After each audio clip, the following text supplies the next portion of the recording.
So, guess who totally read and reread all of the encounters that we'll be going over this session earlier today? Probably Josh. Me! I bought the books and read and reread all the encounters we'll be going over today. Good, because I didn't. Returned them. Excellent. So, Excellent. Cool. I am well prepared. I got home from work today, and I started to play Trackmania Nations Forever for no reason. What a throwback. And then I was thinking to myself, I was like, I've read through these encounters once. Probably don't need to reread through them again for the session today. It's probably fine. Goodbye. But now with the wildly colorful conversation we had prior to the session, my mind's gone partially blank. So That's a Tarrasque to Hollowed Hills? That sucks. Well, that's like boy. me. Like, technically, I was gonna get on like super early today, and I was gonna like update my character sheet, add in the bio and the info, and kind of like give myself like the notes of like Gideon might say these things, but I didn't do that, so I'm not as prepared as I would normally be. So we're in the same boat, Jace. Is what I'm saying. Like, we'll just have to do, as everyone who knows me, my favorite thing, improv. Yeah. I just love it. improvisation. Well, speaking of Josh's new character, Gideon, I was spending some time looking at his image on his character sheet, which is the only thing that I can see. It's a wonderful And the image. more I look at it, the more I feel like I'm the Bachelorette. And he's like... I know that's not how it works because like they give the rose to the person, but like I just feel like his facial expression, I feel like I'm on The Bachelor. The more you feel like it, or Kieran? No, well, Kieran, if he ever looks that way at Kieran, I just gotta say I'm happy. That's the image that I wanted to conjure. He's more like the MTV version of The Bachelor. Like Next, or like the bus or whatever that's called. That's it. I can't get his. Yeah, so we've got the edgelord and then the anti-edgelord. I gotta refresh this. I Oh, can't get it. for sure, one of those is definitely the anti-edgelord. However, would you consider it edgy to work yourself so hard that you literally can't move? Would you call that? Is that an edgy thing, or is that not? No. I think so. Yeah. Also, I'm calling it, yeah. I don't mean to interrupt again, but for anyone who's watching the stream, it's currently frozen and my face is awful. I'm working on it. I could make a very rude comment, but I won't. Jason, you can't comment because you're my brother, and that wouldn't be. Well, not true. Remember, that's true. Jason doesn't have any. That's family. right. No his family. ideal would be no family. He's forsaken his family. Oh man, why is this not working? You Please. must sacrifice to be a GM, and family is one of the sacrifices I am willing to make. okay, That's rough. I appreciate your willingness to go all in, Jason. Thank you, man. I really feel like my quality of game has significantly improved as the fact of everything you're willing. Actually, that does bring me to a genuinely interesting question. If you're in a group and you feel that your GM is like actively making their life unhealthy in order to make their game as good as possible, but you can tell like they're putting too much into it, what do you do as a player? Thank you. Buy him snacks. I roll with it and just enjoy the story. Enjoy the ride, bro. It's all for me anyway. Yeah. When else are you gonna get an opportunity like that?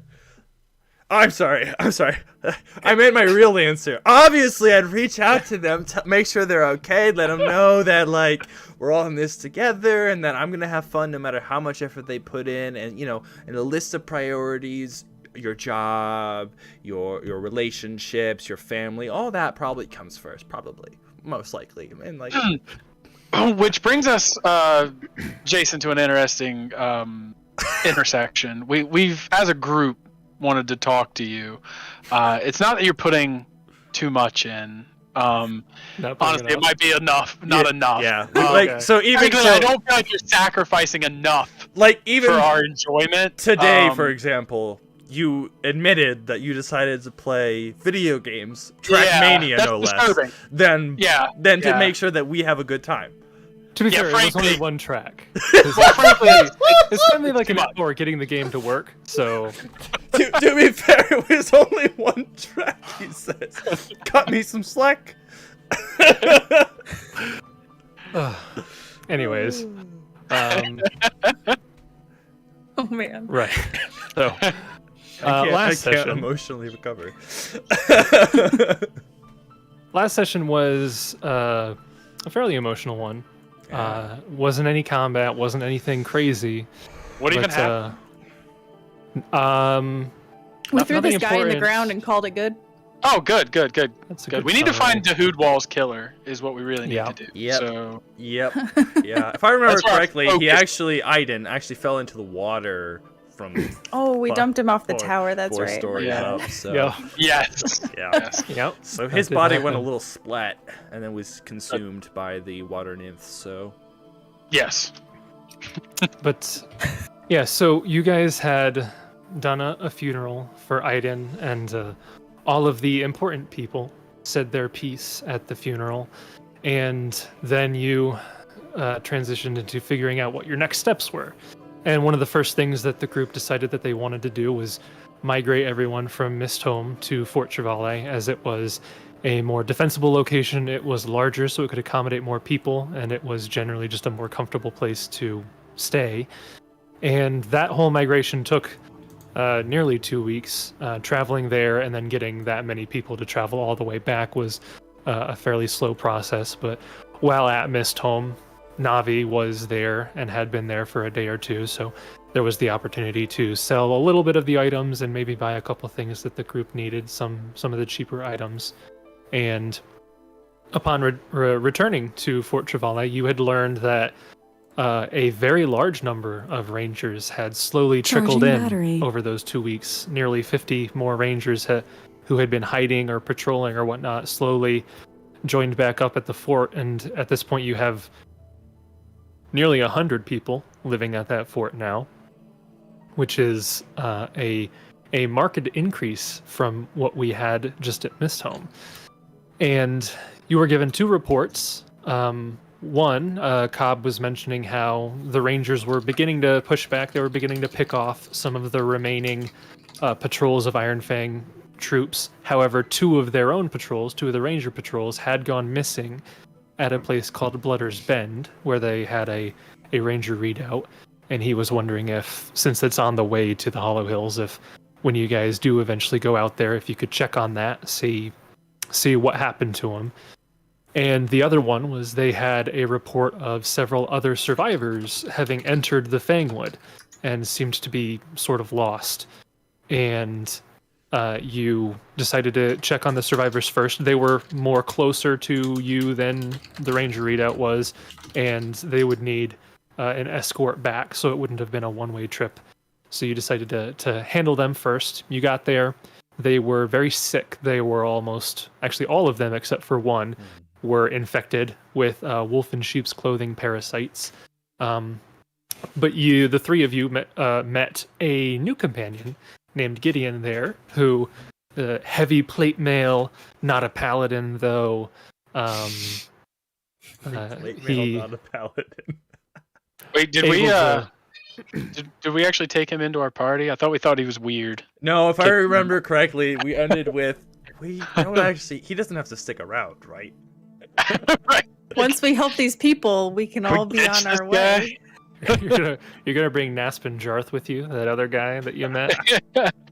No, he died from No. the bugs. I gotta say, one of my favorite interactions listening back last week was when Gideon pledged his shield to Jessup, and Jessup was like, "We don't do that." Like, that's no. That's not right. That's I not know right. you didn't. Yeah, I don't do that. I just thought that was a very funny interaction.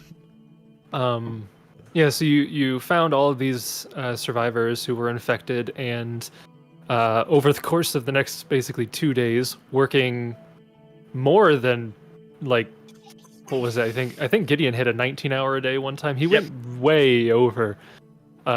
until he could not move anymore, trying to find these berries. And I guess in the end it all worked out because you were able to get enough to cure everybody, having worked yourselves to literal exhaustion. And that's pretty much where we left off, is that final day, having finally cured the last of these survivors. And so we'll pick it up the next morning. Does that you guys move me probably... Does that move me to fatigued, or am I good? I was at I'm going to say with how much that you put in, you're still at fatigued. Still at fatigued. Are the rest of us? Because I remember the rest ending of you are with good. you. The rest Okay. of you, You guys didn't push yourselves quite. To be as fair, I did far. take off the armor for tonight's rest, which he didn't the first night, so he would be, no matter what, like, exhausted from that day because of Oh yeah. a consequence of reality. This day, he went around without his armor, so he wasn't wearing it the whole time, and so he's just fatigued. Oh, back to his hunting apparel, huh? So, you guys probably had watches over the night, and again, nothing really occurred during that night. And the next morning, you wake up and you hear some discussion nearby. It's sounds almost like a sort of argument. It's not super heated, but you can see Naspin Jarth is over there with a half a dozen other members of these groups, and they're kind of having a discussion, and you guys would be able to hear just fairly easily that the half a dozen people there around Naspin Jarth are kind of voicing their complaints with how he has been leading them, pretty much.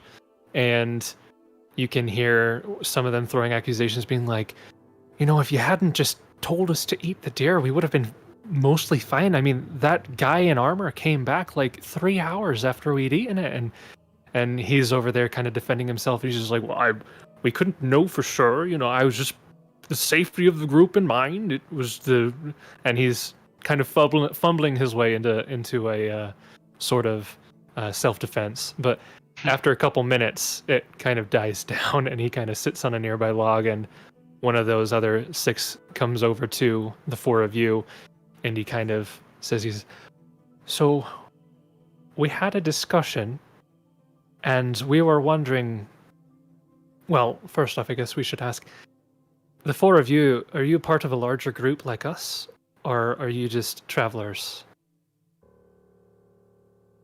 A little bit of A and B. Right. We were wondering if you had a group of your own, if maybe we could join you. To be fair, we're kind of fed up with Naspin's incompetence.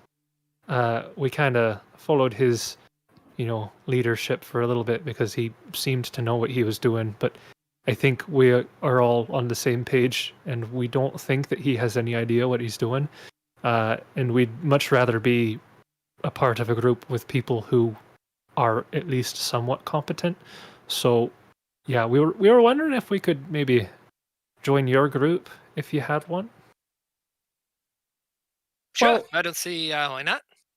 There's a big rule, though, and if you're gonna be around us, don't eat things that have been dead for who knows how long. Right. Well, okay. Yeah, that's fair. I didn't want to do it. I just want to point it out there. Well, nobody forced it into your mouth, from what I Well, can tell. everybody else was doing it. And Okay, it if was- everyone else jumped off a cliff, would you jump off a cliff too? I guess it would depend on what's at the bottom of the cliff. Oh, I heard that story before. It's not how you're supposed to answer that. I don't know. No, see, the I- correct answer I don't- is you would jump first because you're a leader, not a follower, right? Yes. Anyway, to answer your question, we do have a group back at one of the ranger forts. Remind me, Jason, this group was from Fhaendar, or where No. did they say where they were from?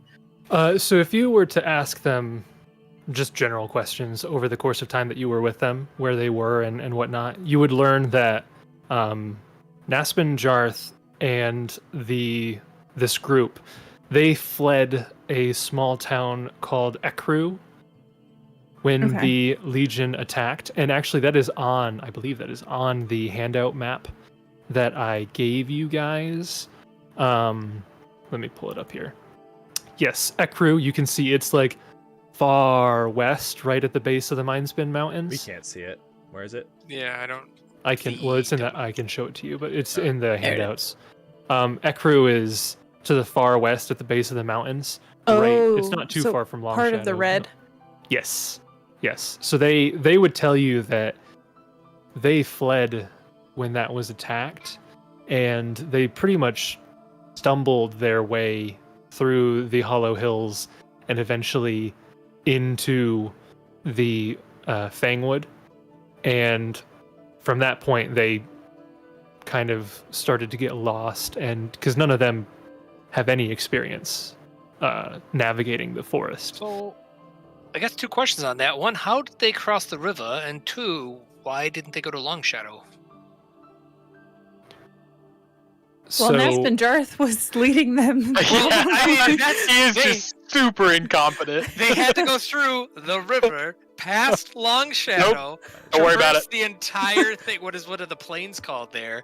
To reach where we're at. Well, and the thing is they're near the top fort. They literally bypassed Fort Nunder.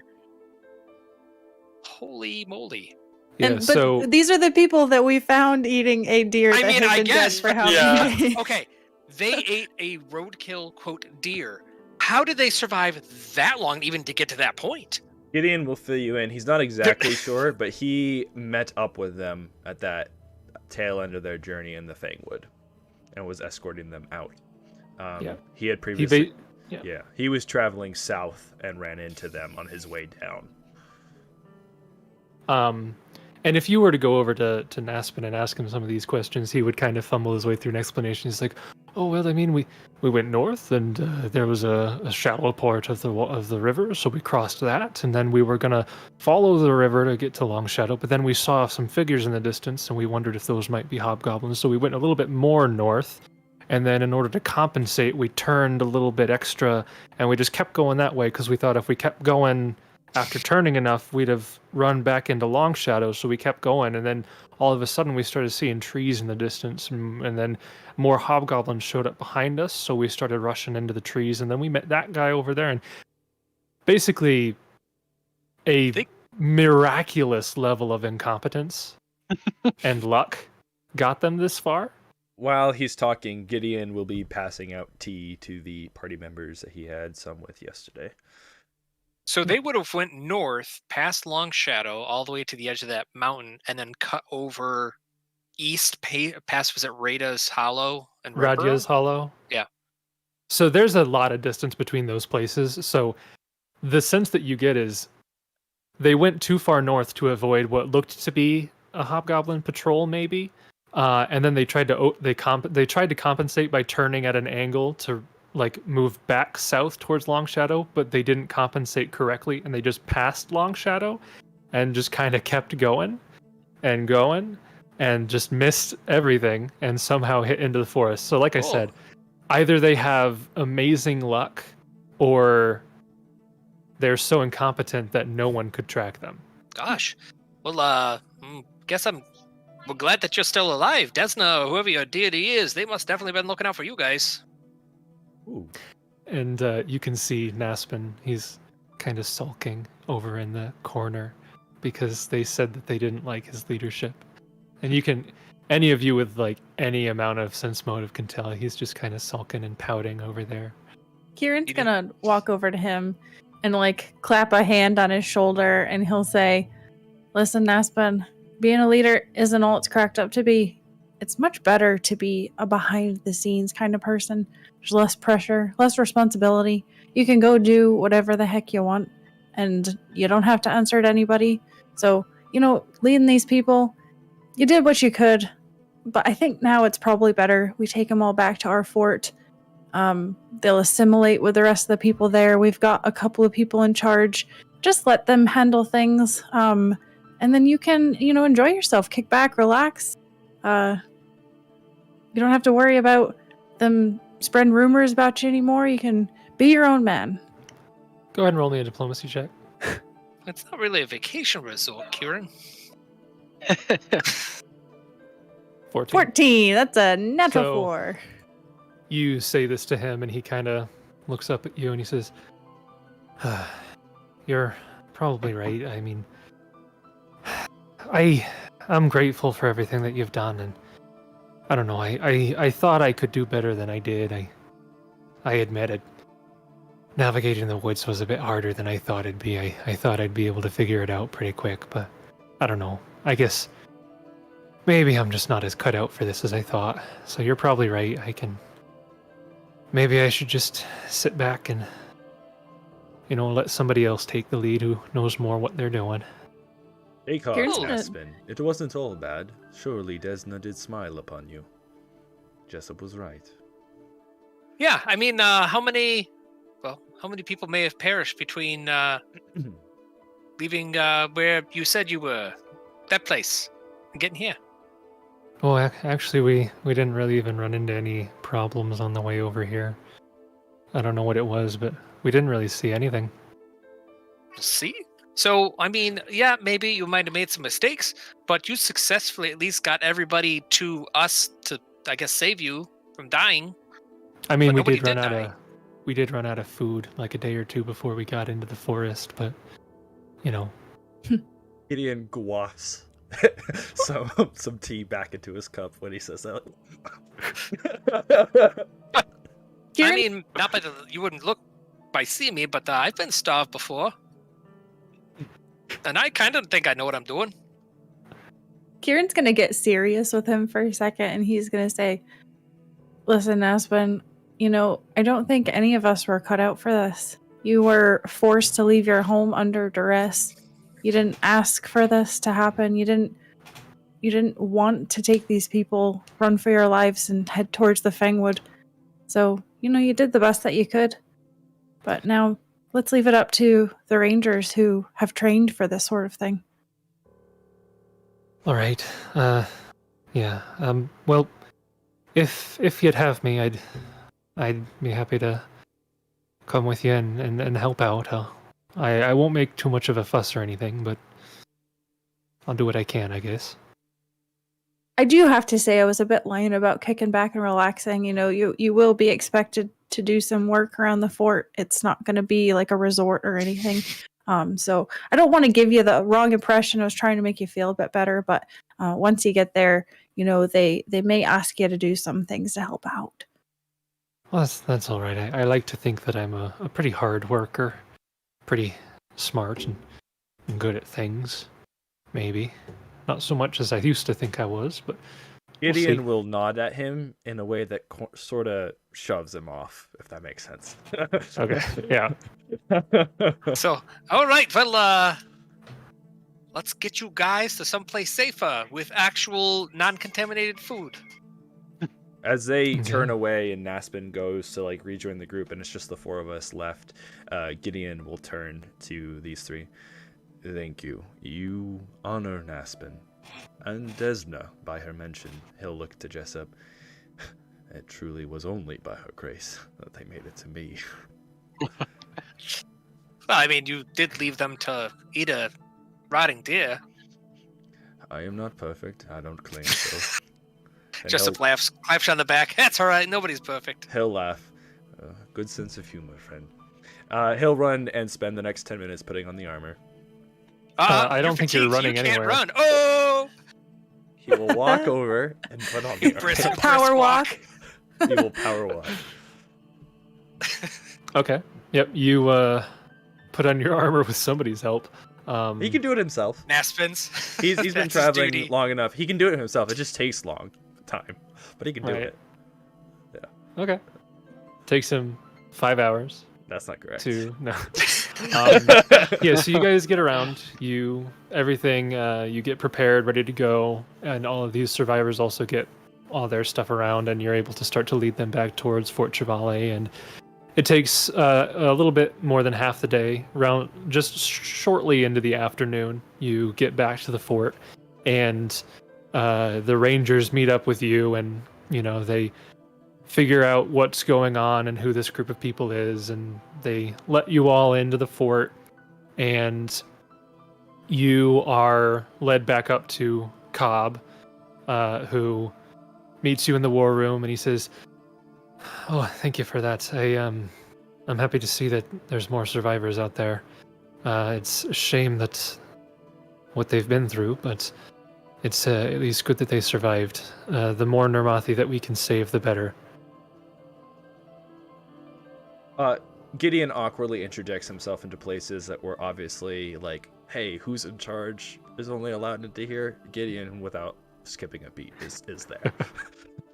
Yeah, I think most of the Rangers, seeing you with the other three and seeing you with like full plate mail and all this other stuff, they kind of just like look at you and they assume it's like, he probably knows what he's doing. We'll just leave him alone. Either that or they're like, what's he doing in the Fangwood? The way I like Did to he see get it- lost? The way I like to see it is like in a very medieval context. Like if you ever like, peasants would often call men in armor just sir or my lord, regardless of what their actual titles may be, just because that's how you refer. Like if somebody had enough money to afford armor, you just assumed they were probably of nobility or deserving of respect. And so I think that there's some of that air of nobility, whether or not it's genuine or not, that he carries, as he just kind of assumes people will listen to what he has to say. Yeah, you carry that air of nobility, and then you hear sometimes when you pass by Rangers, there'll be two of them. Like two of the younger Rangers will talk to each other, and you'll hear them say, "You think if we tripped him, he'd be able to get back up on his own?" The guy's like, "I don't know if he would. That armor looks really heavy." The guy's like, "You think we should try it?" Kieran overhears this, and a sly smile appears on his face. Coupled with a bunch of like, I'm sure, who does he think he is, kind of comments, but he takes them all in his stride. He has at least heard of the people of Nirmathis, so he's not unfamiliar with their way of life. It's just very counter to what he's used to. Yeah, You're basically just a gaijin in Japan. You're like, I've read about Japanese culture. I've read. Okay. I know what I'm doing. I know what I'm doing here. Yes. Thank you. So Cobb thanks you for rescuing these individuals, and he assures you that they will be looked after and incorporated into this growing community here at the fort. And then after he goes through all those introductions, all those the bits about the survivors, he would then probably ask for introductions. It's just the fact seeing you guys come back with the survivors, that was the first thing on his mind. And then now the second thing on his mind is who the guy with plate mail is. So I imagine Gideon would introduce himself and all that stuff. And Gideon Everstand, former knight of Ozum, traveled south to aid Nirmathis. That's that's the gist of what he'll say. And Cobb will say, "Well, it's good to know that we have some allies. Now that you're all back, I suppose the next thing you plan to do is check out Blooder's Bend, then?" What is Yeah, a what time- Blooder's Bend? We've had a couple Rangers going out patrols. We've been trying to pick off the Legion bit by bit. We've been pretty successful at this point. We've taken out most of their remaining forces. However, at one of our readouts in Blooder's Bend, two of our patrols have gone missing. I don't know if they just ran into local wildlife or something, or if there's maybe some remnants of the Iron Fang Legion there, or something else entirely. I wouldn't be able to tell you. I'd rather send out a group as capable as yourselves, rather than a third patrol and risk them falling to whatever it is that's there. And it's on the way to the Hollow Hills as well. So Gideon will Right. nod with conviction. okay. Right, yeah, I think if we can find them, hopefully they're doing all right. We'll send them back. They should be able to fare on their own, hopefully. And then we'll continue our journey on. Cobb will basically just do, now that you've begun your journey out to the Hollow Hills and Longshadow, he'll go through the whole like debrief. And so he'll say, we've begun pacifying the forest, rounding up the scattered remains of the Legion. Reports keep coming in from the Hollow Hills, as you're already aware. You've already run into a couple of the survivors yourself. Aggressive hobgoblin activity. A few more refugees have trickled in every day for the past week or so at this point. Communities, caravans put to the sword. Stories are all pretty consistent. But if we keep absorbing exiles at this rate, plus you just brought in another 20-some yourselves, at this rate we won't have enough food or housing for them all, even at Fort Trevalay. Even if you throw in Mistholm with you, there's getting to be, well, we're well over 100 at this point. It's becoming increasingly obvious that the Legion's attacks on the Fangwood were nothing more than a diversion to keep the Rangers out of the Hollow Hills, where their main forces are. Sounds like they've secured most of the Nesmian Plains, reaching out to the north of the Meredith River. And we're still reeling from our losses, but we need more intelligence if we're going to keep the Legion out of the Fangwood, let alone push back. We know almost nothing about the Legion's activities beyond we have learned of the local lieutenant's name, Kosaruk.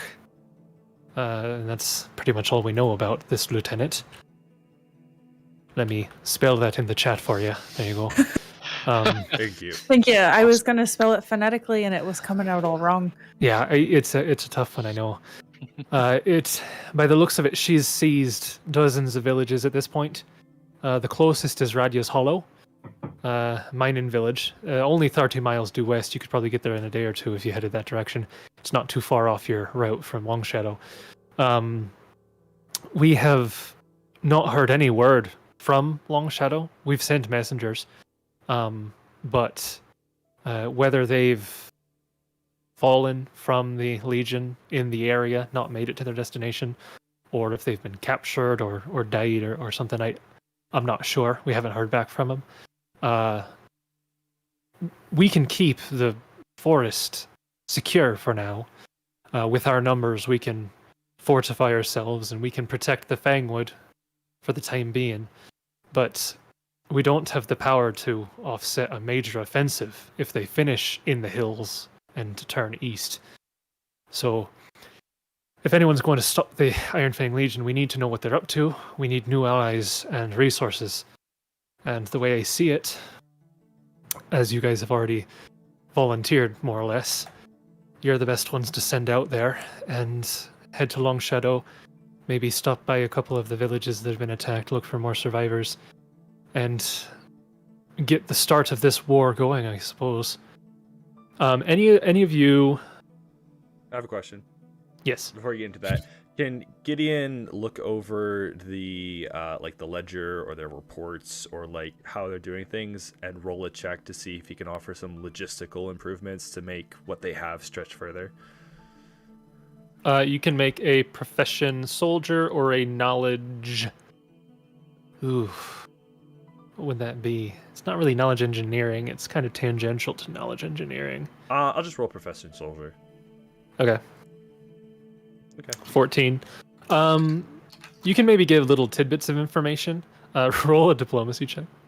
Okay. Okay. I was gonna say, if you're low on the diplomacy, you can give advice, but they don't accept it. Yeah. So with a 24, you have little tidbits of information. Nothing super substantial, but just little tiny bits. He doesn't maybe say them like, as commands. He just offers like, yeah. if you move. Yeah, this you over maybe here- look at the map and you say, oh, you have a patrol going out here. I'm not sure if that's a necessary area to patrol given where the forces are, just like Right. tiny stuff like that. And you're able to put it in a way that they're like, yeah, that's a good point, rather than like, How dare who you? the heck are you? Yeah. Leave me alone, go away. So yeah, Sorry. you're able to do that. And anyone can make a knowledge geography or a knowledge local. Jessup does not need to. I'll give this to him for free. But the other three of you can roll geography or local.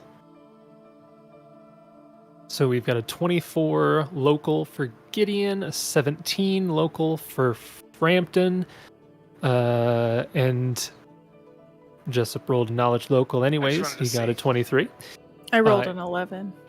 Kieran rolls an 11. Okay, so Gideon and Jessup, You, upon talking about Hollow Hills, you know that the Hollow Hills region covers the dry foothills between the Fangwood and the Mindspin Mountains, and it is home to many strange creatures, including griffins and boulets. All kinds of very odd beasts can be found in that area. Natural caverns and lava tubes pock the area, as well as large deposits of copper, gold, iron, salt, and various minerals. And despite the predators and infertile soil, many small mining communities, such as Radya's Hollow, have sprung up. Longshadow, the local trade center, is one of the largest towns in Nirmathas, south of Skelt, and like Skelt, it survives through refining and smithing the various metals mined throughout the region before shipping furnished goods to Tamarin or the Warfront. And you would be well aware that if the Hollow Hills were to fall, not only would Nirmathas lose a vast majority of its manufacturing capabilities, but the Legion would then gain all of those resources. And that would be able to fund any kind of war front that they wanted to do. So keeping them from fully taking over the Hollow Hills is a very important mission. Jessup will, assuming with Gideon's knowledge, we kind of chime in together and relay the information to you two. And as you relay it, Cobb would just kind of agree. He's nodding. He says, right, so sooner the better that we can get out there, fight them off. Hopefully Longshadow hasn't fallen yet. If it has, then, well, we'll figure something out. But if it hasn't, then we need to warn them, have them build up some sort of defense, and see if we can't stop the Legion from taking over. So, that's all I wanted to say. I just wanted to make sure that we were all on the same page before you headed out. If you do stop by Blood or Spend, if you're able to find out what happened to those rangers, if any of them are still alive, send them back this direction. I'm sure they'll be able to make it on their own. It's not terribly far away. Any other questions from you? No, but Gideon will chime in. Not to be brash, but I apologize. I did not realize how dire your situation is. I will do my best to help the people of Nirmathas. Your name was Cobb, yes? Cobb, yeah, you can call me Cobb. And I appreciate your help. And yeah, things are not great. Could be worse. Could be worse. Here's So hoping they'll get better. you're telling me there's no pressure on us with this at all, you know? No, none at all. Right. It's just okay. the lives of everyone in the nation. Yeah, right. Okay, that's No big deal. that's a lot. All right. Well, I guess we better get going then. I believe Yeah. he's serious, though, Kieran. If you didn't want to do it, he wouldn't make you. He's I'm- Nirmathi, after all, and a ranger. No, that's a good point. I'm not forcing any of you to do anything. It's totally up to yourselves. Like I It's said, also we're not the ranger way. right. I just tell you, we are gearing up for what's looking to be a full-on war. And if you don't want to be part of a full-on war, well, you know, you're free to dip out. I know some of you aren't even from Nirmathas. I've got no right asking you to do all this. You do what you want to do. Do what I will. My shield for Nirmathas. He's kind of abrasive. Cobb says, Listen. well, we don't really do that here, but okay. I told him that. Gideon, Well, I know you're new here and all, but let me just inform you that we fought and beat a dragon, so I think we know what we're doing. I never doubted you, Kieran. Jessup kind of gets a little sad face. I got The a bit of a dragon's still up vibe. there if you want to see it. Yeah, you can go check it out if you don't believe me. It's still up there, just rotting away. Probably should be taken care of. It's a bit unsanitary as it's right next to a potential water source, but You didn't harvest its hide? no. Took some scales. Souvenir. What a shame. You, Gideon You won't can make dragon scale out of Yeah, that. I Gideon mean, won't- it's Gideon won't say possible that this. they're working on it. We've been gone for a couple of days. Yeah, you can make They're not dragon scale. incompetent people. Yeah, you can make like You can Yeah. make a dragon scale shield Oh. and an armor depending on the I'm size sure of the dragon. Kining was up there immediately looking at that dead dragon like, what could I make out of this and Dollar make signs. and Yeah, giants. Gideon, profit. As far as she's Gideon does concerned, want this to is check out. free material. Yeah, This is free material, is man. there a She's already made dragon- stuff. So yeah, I Shield? guess he can add dragon Jessup plating. will, kind of say, I hadn't spent pretty much my entire life as a ranger, and especially to come out of retirement now to give up. So here we go. If when we find the other rangers and send them back, I don't know if we'll see each other for a while. But he puts his hand out. So this isn't goodbye. This is I'll see you later. That's a good way to put it. Well, Again, I'll see you later then. I don't mean to be rude. What makes one a ranger? It's a If very you want long to and be. complicated process. Just call yourself a ranger, that's what. And then he kind of trails off, doesn't finish that sentence. Right. I That mood is very somber. Let's I apologize. I- Jessup clears his throat and let's meet downstairs quick, and then we'll head out. I think Gideon realizes that the mood he accidentally created. Yeah, he oops. Read the room, bro. Read the room. Yeah, so you guys can convene at the lower levels. So And the yeah. Rangers, by the way, as you're planning, the Rangers can supply you with any survival supplies you need as you head out to the Hollow Hills. So, like tents, water skins, rations, rudimentary maps. So, basic stuff you can just assume you have. Did Okay. you change my token? So I guess Jessup will. Apparently, I got to heal myself because we had a lot of days. I should be at max. Oh, you're right. I should also have And more health. Jessup will also want to comment about the amazing sounds through Sirenscape. That's her. And lastly, Sarah, I just thought about it. I think we had purchased gear and did not talk about or agree on all of that yet. Oh, we also never talked about our level stuff, but I don't know if Jason did want to do that or not. If you guys want to go over what your level stuff is and what cool stuff you got while I make Gideon's token defaulted, should be Well, good now. First, on the inventory, what did you want to go over on that, Brandon? I just want to confirm all the stuff that you had said that we purchased. Did we agree that that was good? Like I got the buckler and everything, and we got everything else. Yeah, I was just assuming that as long as you guys were good with it, then that was what we were doing. Cool. All right. I just want to make sure before I put it on my sheet. Yep. So I don't remember exactly, but we had gotten like a healer's kit and a couple of scrolls of Yep, I got it useful pulled up here. things. We got the Masterwork Thieves tools for Frampton, a Masterwork Buckler, 3 scrolls of Lesser Restoration, a scroll of Remove Blindness. I'm assuming that's Remove Deafness and Blindness. Yes. A Healer's Kit for Jessup, and then Kieran apparently wanted 3 Heat Stones and 3 Vials of Anti-Plague. Yes. Correct. Okay. And then for leveling, just because I think it's fun to go over level stuff, I can start with that. I took another level in Dragon Disciple, so I am a Sorcerer 5, Dragon Disciple 3. This was kind of an off level. My next level will be pretty big, but I got some new spells, new domain spell, which kind of came up last week a little bit. We got an ability score increase this level, so I took a point in dexterity, which brought me from an odd up to an even 14, so my AC went up. Reflex More save. Yeah, well, still the worst save, but it's If getting only there. you had evasion. Yeah. One thing that is going to be interesting, and I've been trying to figure out how exactly to roleplay this, because I feel like he's progressing pretty quickly with his, like, becoming part dragon stuff.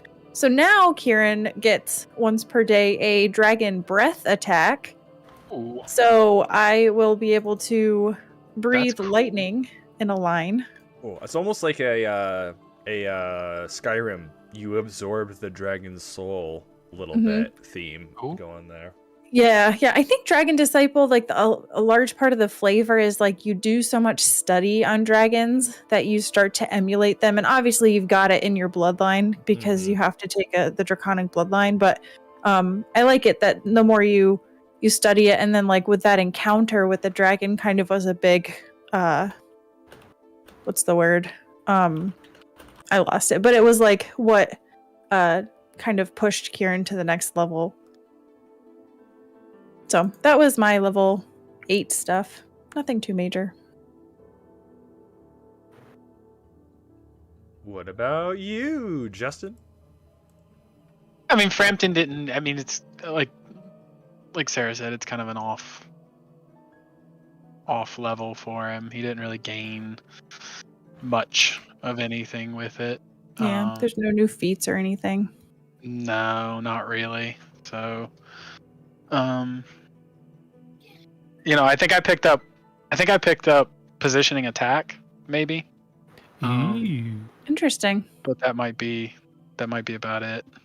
Which allows me to, when I make a melee attack like once per day, I think I can reposition myself 30 feet, but still have to remain within engagement of that creature, but I can kind of move around the creature. Oh, so you could like move to flank if you weren't Yeah. flanking. Oh, that's neat. Correct. Cool. Yeah. Once per day, when a rogue with this talent hits a creature with a melee attack, can move up to 30 feet without provoking attacks of opportunity. The movement must end in a space adjacent to the creature hit with the melee attack. So that's kind of neat. I get to move around a little bit. That's really cool. That's very cool. That would have. That's very cool. Would have been I like- helpful in other encounters we've had in the past. Yeah. Hence why I kind of took it. I was like, oh, that really would have been helpful as a rogue talent like forever ago, but it's fine. It's fine. It's fine. I have it now. It's fine. I think. Jessup? Yeah, let me pull it up here. Just put some gear in. So I got a new bardic performance called Dirge of Doom. Oh yes. Ooh. Pretty much just gives sickening to all enemies. The nice thing is there's no doesn't look like there's a roll for it. You just cast it as long as somebody hears me within 30 foot range, I believe. They're sickened. So I don't know. It's one of those. It's cool, but at the same time, it's then offsets me increasing your guys' damage and things like that. So I'm sure I'll find a use for it. And then I just got a couple new support spells, which will be interesting. So I got I got a level 1 spell, Timely Inspiration, which is an immediate action. I think this one I'm excited to try out. As immediate action, I can add +2 competence bonus to somebody's like attack roll or skill roll before so if it'll fail or something like that, or for just 1 or 2 away, I can kind of throw that on, which would be interesting. And then just a couple other minor things, but I'm excited for that one. It's level 1 spell, but Cool. Yeah. plenty of times that we're off by 1 or 2, so hopefully Yeah. just that. And Gideon did not level up. Nope, but I can give a little bit of insight about what's going on. With Yeah, him. you can give a little bit. I don't know how much you want to reveal about him. Right I don't off the want to bat, reveal but you everything. can give a little bit about him. But I'm actually going to go out of my way and right away reveal his class. I thought about keeping it a secret for a little while, but I thought that, it's actually kind of fun to talk about. So Gideon is not a paladin, though he acts in a lot of ways like a stereotypical one, because instead he is an omdura, which was one of the last classes, if I'm not mistaken, that was added to the Pathfinder role-playing system near the end. It is... Yep, it was created with like a Kickstarter for technically for a different campaign setting. Right. But Josh and I had a bit of a conversation on how we thought it would fit into the Galarian setting, Universe. and I think we came up with a very good Yeah. justification for it. So the Omduras in their setting are these like divine beings. These are the people that have power in this universe, and they channel the god's will into whatever they're doing. Kind of like how clerics function in Galarian. So them existing in Galarian was a little bit weird, but we thought of the solution of kind of like the in-between an oracle and a cleric. They serve multiple gods or may venerate more than one deity. but still receive their powers from the divine or from a portfolio or a pantheon that allies with them, or with their idea, which I thought was a very good fit for Golarion as lore, and also for minor spoilers for Pathfinder 2e, there are pantheons where clerics can get their powers from, which becomes canon. So I thought that was a pretty good fit for it, for the class. It's a niche that wasn't covered by one of the others. Like your cleric has a single deity that they venerate. Your oracle gets powers from a bunch but unknown. So this one is kind of like getting powers from a bunch, but you know all of them and you actively worship each of them. So correct. And so Gideon's 3 patron deities in order of significance are Milani, Iomade, and Shaylin. And those are who he receives his divine blessings from. As such, he functions kind of like a cleric, kind of like a paladin, kind of like a war priest, kind of like an inquisitor. He has a little bit from each of them, and kind of is not great at all of them, but it makes for a good character. it's a very interesting class. I'm excited to see Yeah. how it pans out. Mm-hmm. So he must be neutral good? He is neutral good. Yep, so that he's within 1 step of each of those deities for the most part. Neat. All right. I'm curious to see how that plays out in combat because I'm not very familiar with that. I'm very excited for him in combat. I think it's a fun build. Yep. All right. So the 4 of you kind of familiarize each other with your abilities, get all the supplies around that you might need, and do you head out today? It's like 2:00 in the afternoon, or do you wait until the next morning to head out fresh? It's up to you. Blooder's Bend is not too far away. You probably would not be able to get there by the end of today. If you left in the morning, you'd get there at like 2:00 that day. So it's whatever you'd like to do. First thing in the morning sounds wise to me, but I'm the only one with mechanical disadvantages. If we want to press on, I can. I mean, it's already been so many days. You know what I mean? So Mhm. Yeah. Yeah, one last night in a comfortable bed before those days are gone. Okay. You guys settle in for the rest of the day, maybe helping out a couple people here and there when you can. Mhm. Not doing anything too exhausting. And the day passes, and you go to sleep in the barracks, most likely. And the next day, you wake up fresh. You're no longer fatigued. You're no longer exhausted. At this point, you should all be at full health, raring to go. And you can start to head out on your journey to the Hollow Hills. Morning tea session as always, and in addition, he pulls aside Frampton, and so when he hands you your cup of tea that morning, also in his hand is a platinum ring. He explains to you that if you wear it, he'll be able to better magically protect you. And that's all he'll say. Well, I don't know much about magic, but I certainly like this ring. Don't mind if I do. It's a ring tapped to a leather strap. So you can wear it as a necklace, or if it fits, you can take it off and put it on. did you get down on Okay. one knee and everything? No. Just envision him with that face in his image as he presents this ring. Right, well, I Sure, appreciate he it. is the bachelor. He is. Yeah. Frampton will put it on, though. Frampton will put it on. He doesn't know anything about it. He's a little weirded out, but he'll put on the ring. I mean, you know this guy worship. Well, maybe you don't know he worships Shaylin. Not yet. No, it hasn't come up. Yeesh. Yeah. Good guess. So you guys head out of the fort and you start making your way in the direction of Blooder's Bend. You've been given a rudimentary map to follow, and you're traveling for a couple hours. Right around like 11 o'clock or so, everybody roll a perception check. Yes.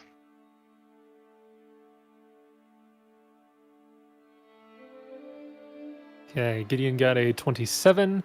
Ooh. Where was that perception check last Who? session, Gideon? Or were you Grace? rolling survival last session? No, I was No, he's rolling doing perception. perception. I just didn't roll good. Yeah, clearly.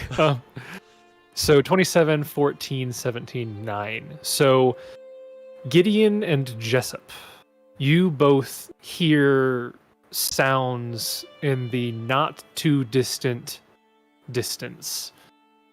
It sounds like laughter and maybe the sounds of a lyre. Lyre, not I was L-I-R. like, what does a liar sound like? So you hear the sounds of laughter and music not too far away. What can we? Well, I guess if it's laughter, I'm assuming we can't distinguish language, correct? No, you are not able to determine which language they are laughing in. Well, I didn't know if they were speaking in addition to lying. No. At the moment, you don't hear any speaking, just laughter and Laughter. music playing. Okay. If you wait a minute, you could maybe see if somebody speaks, but this is just the moment you start hearing it. Oh, I guess. Do you Jessup want to put his like, hand hold up and Okay. kind of shh, and then I guess just listen. You listen for a little bit longer, and the laughing is like a high-pitched feminine laugh, but then you hear other voices, which are distinctly lower pitch, more gravelly. Almost sounds like maybe dwarves? Multiple dwarves? But that's about as much as you can make out from this distance. How far away do they sound? They sound like they're maybe 200-300 feet away. Like So distant, but not too far. Jessup will immediately finger gun for a message, and he'll tell Frampton, "Hey, Frampton, I think there's some folk over that way. I can make out who they are. Do you think you could do a little sneaky, take a peeky?" And I can talk back to him, right? Like Yes. He can hear me through Yes. whisper. Yeah. Yeah, absolutely. I'll sneak over and see if I can see what's going on. And that's exactly what he'll do, Jason. Okay. Roll a stealth check. Can I just go real slow and take 20? Um, 10? Sure, if you want to go real slow. Can I take 10 and not go so slow? Or do you really want me to roll? I can roll if you want. I mean, hey, you know what? I'll just I roll. don't know if you I'm can glad do I that, rolled. can I'm you? glad I Ooh. rolled. Doesn't matter. Doesn't Yeah. matter. Yeah, That's Doesn't matter. a yeah. good roll. Good call, Justin. You could fail on that, so I don't know. If I you like can the do way you 20. think. Well, let me roll perception here because Even if I took there's a 20, it would have only been a 36. So that's about as good as I could get. You did not roll beyond possibility. Okay. These That are was a very dejected- perceived They words. You walk a little bit closer to the sound, and you're getting closer and closer. Eventually, you get to a point where you can kind of see into a clearing, and it looks like there is a massive tree stump that kind of rises up in the center of this clearing, and the surface is polished, smooth, and set with cups and plates and pitchers, all carved from wood. And you see fruits and roasted meats and cheeses and red wine overflowing the serving dishes. And around this stump, actually I can move you to this map. I think everything is hidden, so I don't think you'll see anything. Hopefully. We'll see how this goes. You guys all hit I him. see everything. Okay. So you Is see that- Whoa! you see a stump. Stump. I think I put that on the token. That is right? a heck of a stump. That's a huge stump. That's That's like a a sequoia. huge- That's a near Mathy Yeah. stump. Yeah. It's a big one. Of fang And then you wood. see Do you know who also has a stump? Sirio. Oh, Front. is Syria with us? Ah! he is not. No. What did he run off and do? He's You probably don't know him. What did he run off and do? if you guys were just like kind of like asking around while you were there, he's started to help out just with all of the other rangers. He can't do like patrols or whatnot, but any of the stuff that is going on in the fort he can handle. Iden and Jessup would have basically been able to tell. Actually, Iden not, because he's not as familiar with the bureaucracy. Jessup, you'd be able to see that it's almost like he's kind of taking on the duties that like the former commanders of the Rangers would take, the people who are usually too old to do all of the other stuff and basically were relegated to the logistics he's kind of starting to go into that route. It's not that he's too old, but he can't physically do those things anymore. So he's doing what he can using his mind more so than his body. Him and So- Auburn, I'm assuming, are working towards those tasks. Yep. Cobb has kind of taken the logistical military planning Yep. side of things. And Yep, they're actually who Gideon probably spoke to when he was giving advice. It was probably those two. Yeah, so that's where they're at. Anyways, back over here. So you see that stump, that huge stump there. Around the stump, you see 4 like half naked, and they look to be actually roll a perception check to see if you can notice this. Just Frampton? Just Frampton. I want to roll too. Could I roll from really Nope. far away? Nope. You can roll with a minus 300 penalty. Okay. Oh my goodness. You don't see anything. Darn it.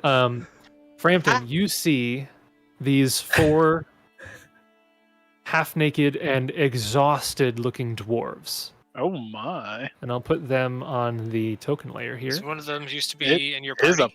It is a party. They're half naked in that they only have shirts on. I'm assuming I it's will that show half. each of them in turn. No. So Nope. here's one of them. Hey, he's clothed. guessed Yeah. I know Wrong. the tokens look like that. Yes. You're the lying other one. to me. You disappointed this me, isn't Jason. a half-naked dwarf. You Here's the liar. third one. You should have at least tried to No. color them all flesh color and then just use like the blurry image around them. The And the pixels. fourth the one. pixelated. Oh, That can't be a wow. woman. She She doesn't have a dwarf. beard. One of them is female, yeah. Which one is that one? Wow. That's rude. But then you notice that there's a 5th figure. So there's Oh. the 4 dwarves, and then there's a 5th figure, a beautiful woman, who is kind of dancing around the table, and she's the one actually playing the lyre, and she's kind of like calling out to the dwarves and like telling them to feast to their heart's content. And that's what you see. Stab. Okay. Roll No, for so- initiative. I'm kidding. I don't actually know like where I'm at physically, but like Not Uh, on the stuff, probably. You would be, if I'm on the right In here, the you'd be stump. kind of like, actually, I can behind show that this. bush. Yeah. Yeah, right about there. So he'll message back to Jessup and be like, "There's some half-naked dwarves over there, and they seem to be having quite the ruckus.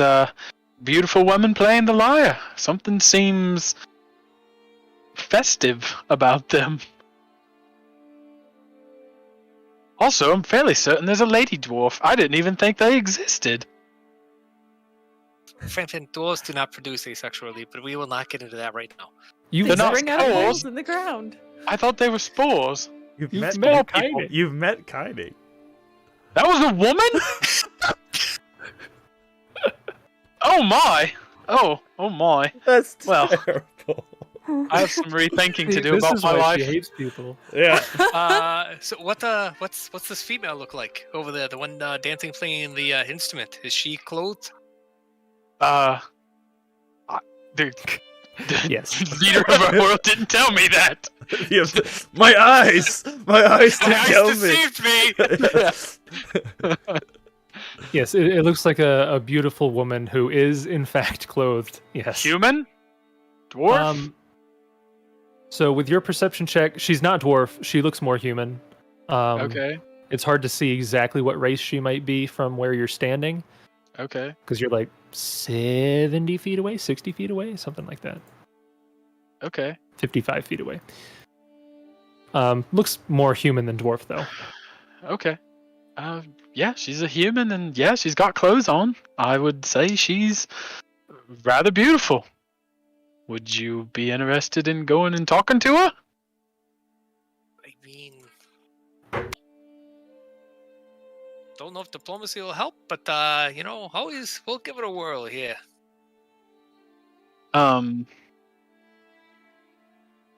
Can Is there a check to see if there's anything? Well, I don't have any of that stuff. See, that's where I fall on my face. I don't know magic stuff. so So, like, guess, I can't know.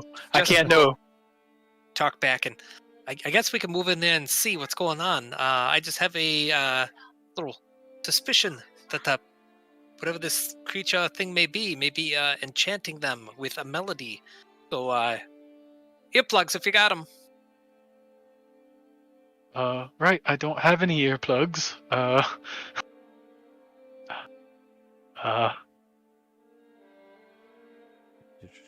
I'm sure you can Do find the three of you go up with him? Can I improv some earplugs from this bush? Do you have a shirt? You could just wrap it around your head. Yeah. the Jason method of. That's why the dwarves are enchanted. They didn't have their shirts. They didn't have their shirts. Gideon Well, they will only have their That's what shirt. happened. Gideon will tear a piece of cloth, fold the two sides, twist it, and then put it in here. And then when it opens The male up, dwarves it'll tie their clog beard. it up. And then he puts his helmet. Then he puts his helmet back on after putting in some earbuds fashioned from cloth, and we'll go up with the party. He can still Frampton. hear, obviously, because it's not a perfect solution. So I don't think it will make Frampton Frampton will- do anything. Tear his shirt and like wrap it around his head this way instead, so he can still see, but he clearly has like a thing of cloth wrapped around his head. It's like a terribly made turban. Yes, like Yeah. a horribly made turban. All right. Well, I guess should we? How big is a clearing? Can we like stagger all in? Like, I'm not gonna go all the The way clearing out. is most of the map. Like going this whole, to- like the whole circular area around the. If you drew a circle from where Frampton is all the way around the stump, that's like the clearing. Most of the map. I'm I mean, going to should do we- the stereotypical classic annoying paladin thing. At a range of up to 60 feet, he will have cast Detect Evil and then walk up to see if he notices a presence. Okay. I guess if so, they're walking up, Jessup will hang back. So is only Gideon walking up? Kieran's staying back just to Okay.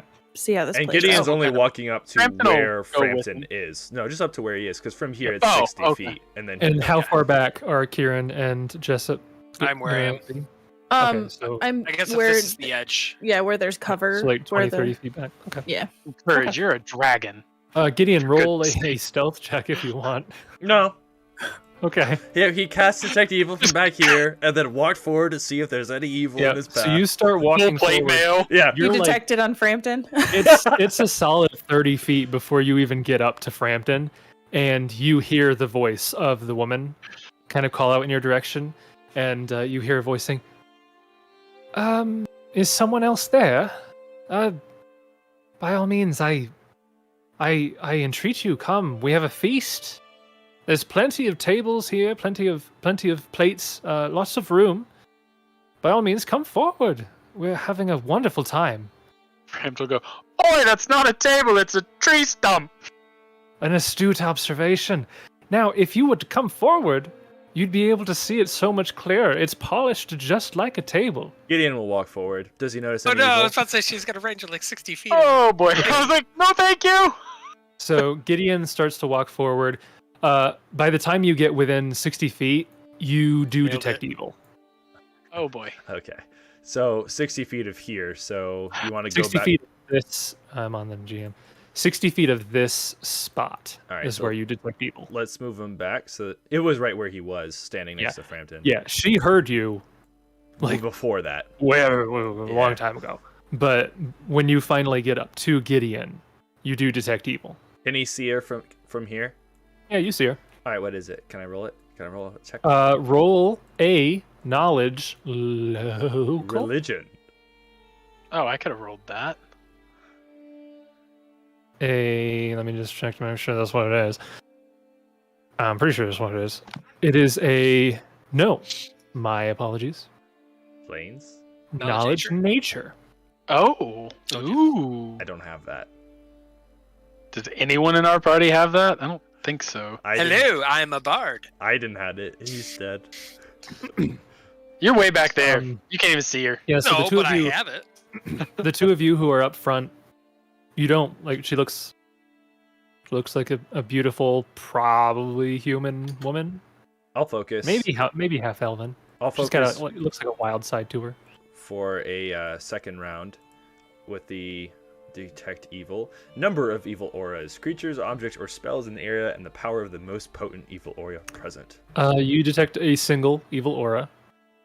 It is centered around the lady. Okay, and then the aura power.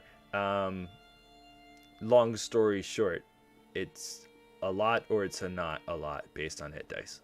Right. So if it is an aligned creature, so like an undead or outsider, Yeah. this is not. Okay. It is not aligned on undead. It is not aligned on outsider. It is not a cleric or paladin. Oh, so then she doesn't have a strong enough aura to show up. So if the creature is not undead, an outsider, a cleric, or a paladin, detect evil doesn't detect them even if they are in fact evil? They have to have hit dice 5 or more. Okay, she has more than 5 hit dice. Okay, so then it would probably be faint, I imagine. Okay. So then you detect faint evil. I think that's 5 or more hit dice. Assuming you detect anything at all, faint. But Yeah. it looks like it may actually not be anything. We'll have to look that up later. We'll look It that up. is. So it's a faint aura on an aligned creature from 5 to 10 hit dice. Okay. On an aligned creature? Yeah, because the choices are Except aligned for undead or creature. outsider. Yeah, except Oh, undead, outsider, or another Ah. cleric or paladin. Because I then they're misread that. lower. Okay. Because it's So easier. faint. Okay. Faint Hey, evil aura. we'll convey as much to Frampton, and that we probably have a fight on our hands if we. I'm assuming he can sense motive enough to realize that at the very least she's charmed these dwarves, and they are most likely in need of rescuing. Roll sense motive. They look like they're having a good time. Doesn't look like they're outside of their will. All right, Gideon. then he'll just. Frampton, like they're like 100% charmed. Oh, excellent. So Frampton will message back to Jessup. Right, they are 100% charmed. These dwarves are not doing this voluntarily, and the lady with the instrument is evil. Gideon, So- you see. I his mean, helmet. completely off topic. When there's a woman involved, are we really doing anything voluntarily? You guys are talking, and she's just That's a over very there. good point. It's a very good point.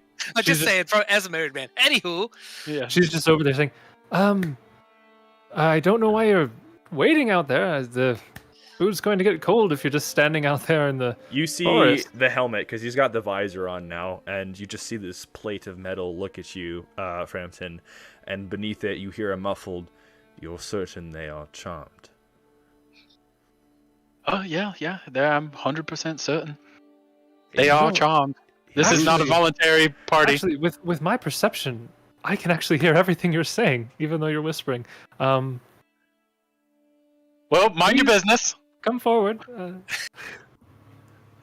Gideon will walk forward and stereotypical paladin fashion. He will do his best to redeem them first. He'll say, "I demand you release these dwarves from their captivity, else we will have to come to blows." And then he'll Jessup Push will his quickly shield look at Kieran, knowing stuff's gonna go down. He'll message him and go, "Psst, Kieran," and he'll kind of look.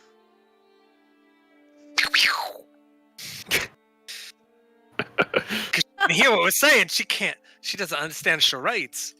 She's like, someone's making some very odd noises out in the forest.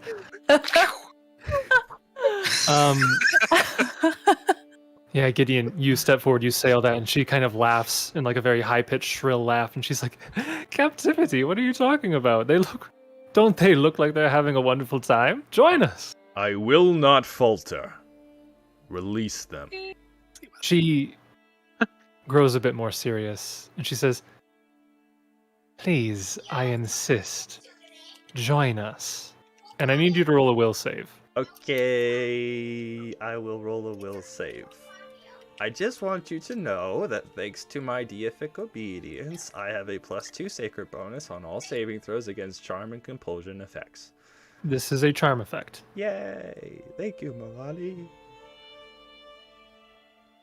I'm waiting for that natural one. Yep. That'd be marvelous. I could have chosen to be a worse character. Really don't feel like fighting a Wow. full plate. Wow. There Almost goes our paladin. natural 20s for this combat. Yeah, that's dude. probably and worth then it, though. Gideon. That was definitely not a gimme. Yeah, even no, with your bonus. yeah, that Gideon was will say, not a gimme. I am indomitable. And then he will march towards her. Yeah, so Gideon, for a second you feel like your mind dazed slightly, and you look at her and you're like, for a second you feel like she's a friend you've known all your life.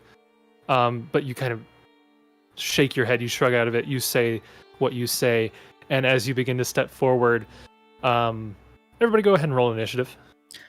This Oh, is boy. probably a pet peeve of his.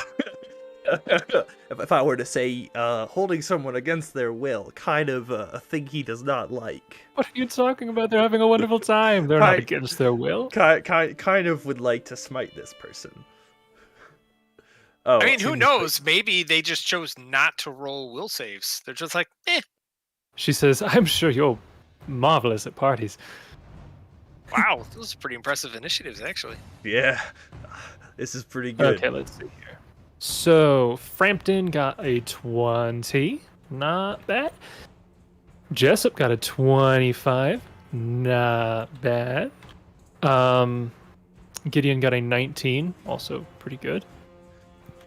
And Kieran got a 20 as well. Okay, this is... So Frampton will be 21. Right? Right. Is that how you do it? So, yeah, I'll bump Frampton up to 21 because he has the Or higher make Kieran bonus. a 19, and then you have to just bump Kieran's Gideon a down 20. by 1. Just 'cause What is Jessup's modifier? A 7. Okay, bring him down to a 24. That's not good. Okay. So the top of round 1. Can you make her token appear? You don't need to see where she is. Maybe she's invisible. So yeah, the token's going to be different than the description, but Can you blow it up? Oh. Oh, Oh my, dear she's God! got no Oh warning! no! She has a hand! You gotta give a warning for stuff like that, man. Oh no! What in the what? That better not be Sirio's hand. Yeah, Buddy. you can't just throw that out there, man. Buddy! so Gideon, as you get close to this creature, you're seeing in more detail, and it's almost like an illusion kind of like falls away almost as what now appears before you is a wild-looking woman covered in spattered blood, her wicked smile revealing sharp teeth and eyes that suggest insanity. And it is her turn first, as she rolled a 25 and has a +8 modifier, so she wins. So, Thanks, Justin. however, I think it's only fair to have her first action be that charm person. No, I'm fine if you want that to be a surprise action. That's fine. I'm chilling. Okay, Bro. well, if you insist. I want her to get closer to me. If I'm just being honest, all cards Okay. on the table. Her moving up would be nice. You see her. She does not move closer to you, but you do see that she begins to dance in place. Jason's dancing in his Yeah. chair. She begins to dance Oh, in oh, place. Frampton's definitely into her now. I feel like And- Jason does. Frampton's gonna join her. I would say that you are probably viewing her, and you're probably within 60 feet. Dance off. I'd like another will save. Oh, Is now- Frampton within 60 feet? Now I wouldn't say that it matters. He is. Frampton, I'd like you to also do a will save. Now I would I'd say prefer now I would not. say it's only fair that it's the standard action of our first turn of the combat. That's now that's what I would say. Yep. It actually does not say what action that is. That could be Thanks. a move action. Gideon, I'm rocking a whole 3 on my will. Nice. I love Oh it. my goodness. We got an 18 for Gideon and then 20. a 12 for Frampton. This does not say that it is a charm effect. Oh, so it's You get a just 18. circumstance 0.4 because you guys put in earplugs. This is not a sound-based effect either. Oh, I'll just That's read what she off was what this is. Actually, no, I won't. It's I not am a legally compulsion blind. effect. It's a I'll compulsion wait. effect? I'll wait for somebody to do a knowledge check on what she's doing here. But she begins to dance in place, and as she does, Gideon and Frampton, I know you what she's doing. begin like blinking rapidly, and it's like your eyes are going like cross-eyed almost, and you are both confused. That's not compulsion. It says, yada yada yada yada yada. Will save or be affected as if by confusion. Yada yada yada yada. Yada yada. It actually doesn't say anything about what it doesn't say it's mind affecting, doesn't say it's confusion, doesn't say anything. If it doesn't matter, it doesn't matter. It's fine. Yeah, it doesn't it usually says like this is a mind affecting fear effect or something. It doesn't say anything like that in the text of this ability. Yeah. You're good. You're good. So Halls just say no for now. Okay. And people can yell at me later if they want. Oh, but, I most certainly will. it's more fun this way, so deal with it. Does it make a difference? The two. Yeah, the 2 would make a difference. I would argue that this is a compulsion effect, but that's okay because it's doing something against your will. Well, that's the thing is it's confusion. It's not charm. It's not. I wouldn't say it's compulsion. Okay. You could make an argument for mind affecting, but I don't think I'd say charm or compulsion. That's fine. Well, okay. Here's the deciding factor. I'll look up the confusion spell. That's probably what I should be doing here. That would be an answer. Because the confusion spell. So let me reread this. It functions as confusion. So, in that interpretation, confusion is an enchantment, mind affecting, compulsion. So actually. So you would get the +2 because it is a compulsion. Sorry, so, I hate to be a ruse lawyer, but it's like his thing. Well, the rogue is still confused. Wait, so. his or Josh's? Gideon. No, not being a rules lawyer, the not being charmed by stuff. Gideon will not allow tabletop RPGs to be played. No. So as she begins dancing, Gideon, you're able to shove off this strange confusion that you feel. Frampton, however, you are confused for maybe a while. You don't know. I'm going to say that's her turn. I'll say that it was her move action. It doesn't say what her action is, but we'll say that's her whole turn doing that. Why not? Moving on does bring us to Jessup. Oh boy. Now, I'm assuming I can't see her from where I am. Not clearly, no. Okay. You'd have to get up to where Frampton is at the edge of the clearing. Fine, I will. Did at least Gideon say that she's eating people's fleshy flesh or not yet? She's not actually eating people's flesh. Yeah, okay. She's just covered in blood. You just have a hand. Oh, I mean, if she's just covered in blood, that's fine. That's a normal it's Tuesday. completely for Jessup. different. Yeah, that's fine. I guess Jessup's not sure what's going on yet. She's doing some dancey dance, so he's gonna delay, not really know what's going on. Okay. That brings us to Frampton. You are confused. Let's look up what confusion does. Zanriel knows what confusion is. I need you to roll a D100. You got it.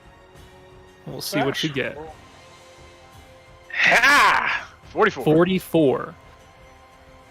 Frampton, as you see her dancing, your mind kind of gets all fuzzled and you begin to just babble incoherently. Like you're stringing words together. You're saying things that don't really make sense. I think in character, the only thing that really makes sense for this particular aspect of confusion, babbling incoherently, is more so that you begin like breakdancing. Oh, yeah. Because that's what Frampton does. So you're confused. You think you're in a dance-off right now. Yes. So I like this. Oh, nice. Love it. you begin just doing the disco. Perfect. You're just, What's the word? Oh, did I spell it wrong? The Should be worm. The word. Oh, the worm. Okay, yeah. You're just doing the disco there. And those of you who can kind of see a little bit of him, you're like, it's kind of out of character that he's doing it in the middle of combat, but also that's kind of not out of the character, so it might be fine. Moving on to Kieran. Like I said, you see Frampton looks like he's dancing, which is pretty normal, so nothing to be concerned about. Nothing out of the So- ordinary. There's no reason to roll a check or anything. Yeah, not really. He looks normal. No, you can roll the sense motive check on Frampton if you want. Oh, +0, here we come. 17, actually. man. So it's definitely not out of character for him to be dancing at weird times. However, given that you're pretty sure that you might be going into a combat, even for him, that is a particularly strange time to begin dancing. Time So and something place, Frampton. We've been over this. Time and place. a little off. Yeah. Yeah. And so the only one who's made a move is her. She's just dancing in place. Gideon's the only one that's kind of moved towards something.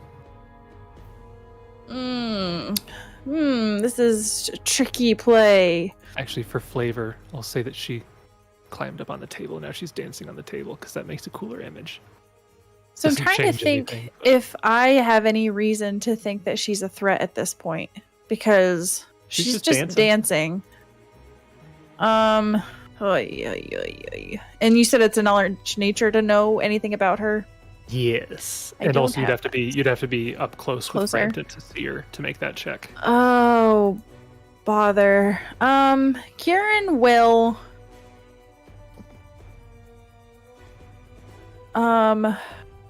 I'm going to cast. Lightning bolt. Lightning bolt on Frampton. Well- Stop dancing, you fool! I'm not gonna lie, that's an option, but Spicy. I don't have any reason to do that yet. I don't think that's an option. For Why not? It's a dancing? line. Maybe you don't like her dance.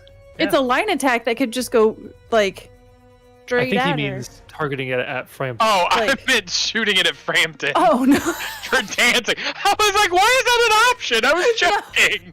Sorry, I thought you meant at her. Oh, There was a disconnect. yeah.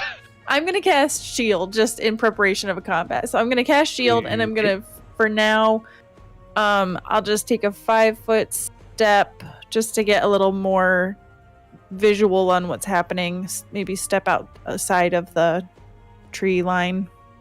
Ooh. Okay. So outside of the tree line would be closer to where Frampton is, but you can just Alright. you just want to do a 5-foot step forward, or I'll go to be. Well, that's a bush there, isn't it? I'll go to be like. I gotta be very careful. I'm assuming that's not a mechanical. You bush, don't or know. is it? You don't know. well, everything from where Frampton is and behind is like foresty. Oh, so okay, there's all right. Bushes So all over the place. I'll back there. come up to the edge of more of the edge of the forest. Okay. Do you have knowledge nature? I don't know. Then cannot roll. you're not sure what this creature is. I guess Can I at least? Oh no, never mind. I use a standard. Never mind. Jessup Is Jessup will jumping it? interject. Sure, why not? Okay. So he doesn't know. He sees Kieran moving up. He sees Frampton, doing the worm. He's so confused. Frampton, we talked about this. So Jessup will kind of move to the side, and so move action as he's moving, he'll pull out the buckler. Can he pull out a buckler and a dagger at the same time, or it has to be one? I believe it has to be one, but you could have had the buckler on the whole time if you Yeah, wanted. true. It doesn't impede. Yeah, I mean, movement.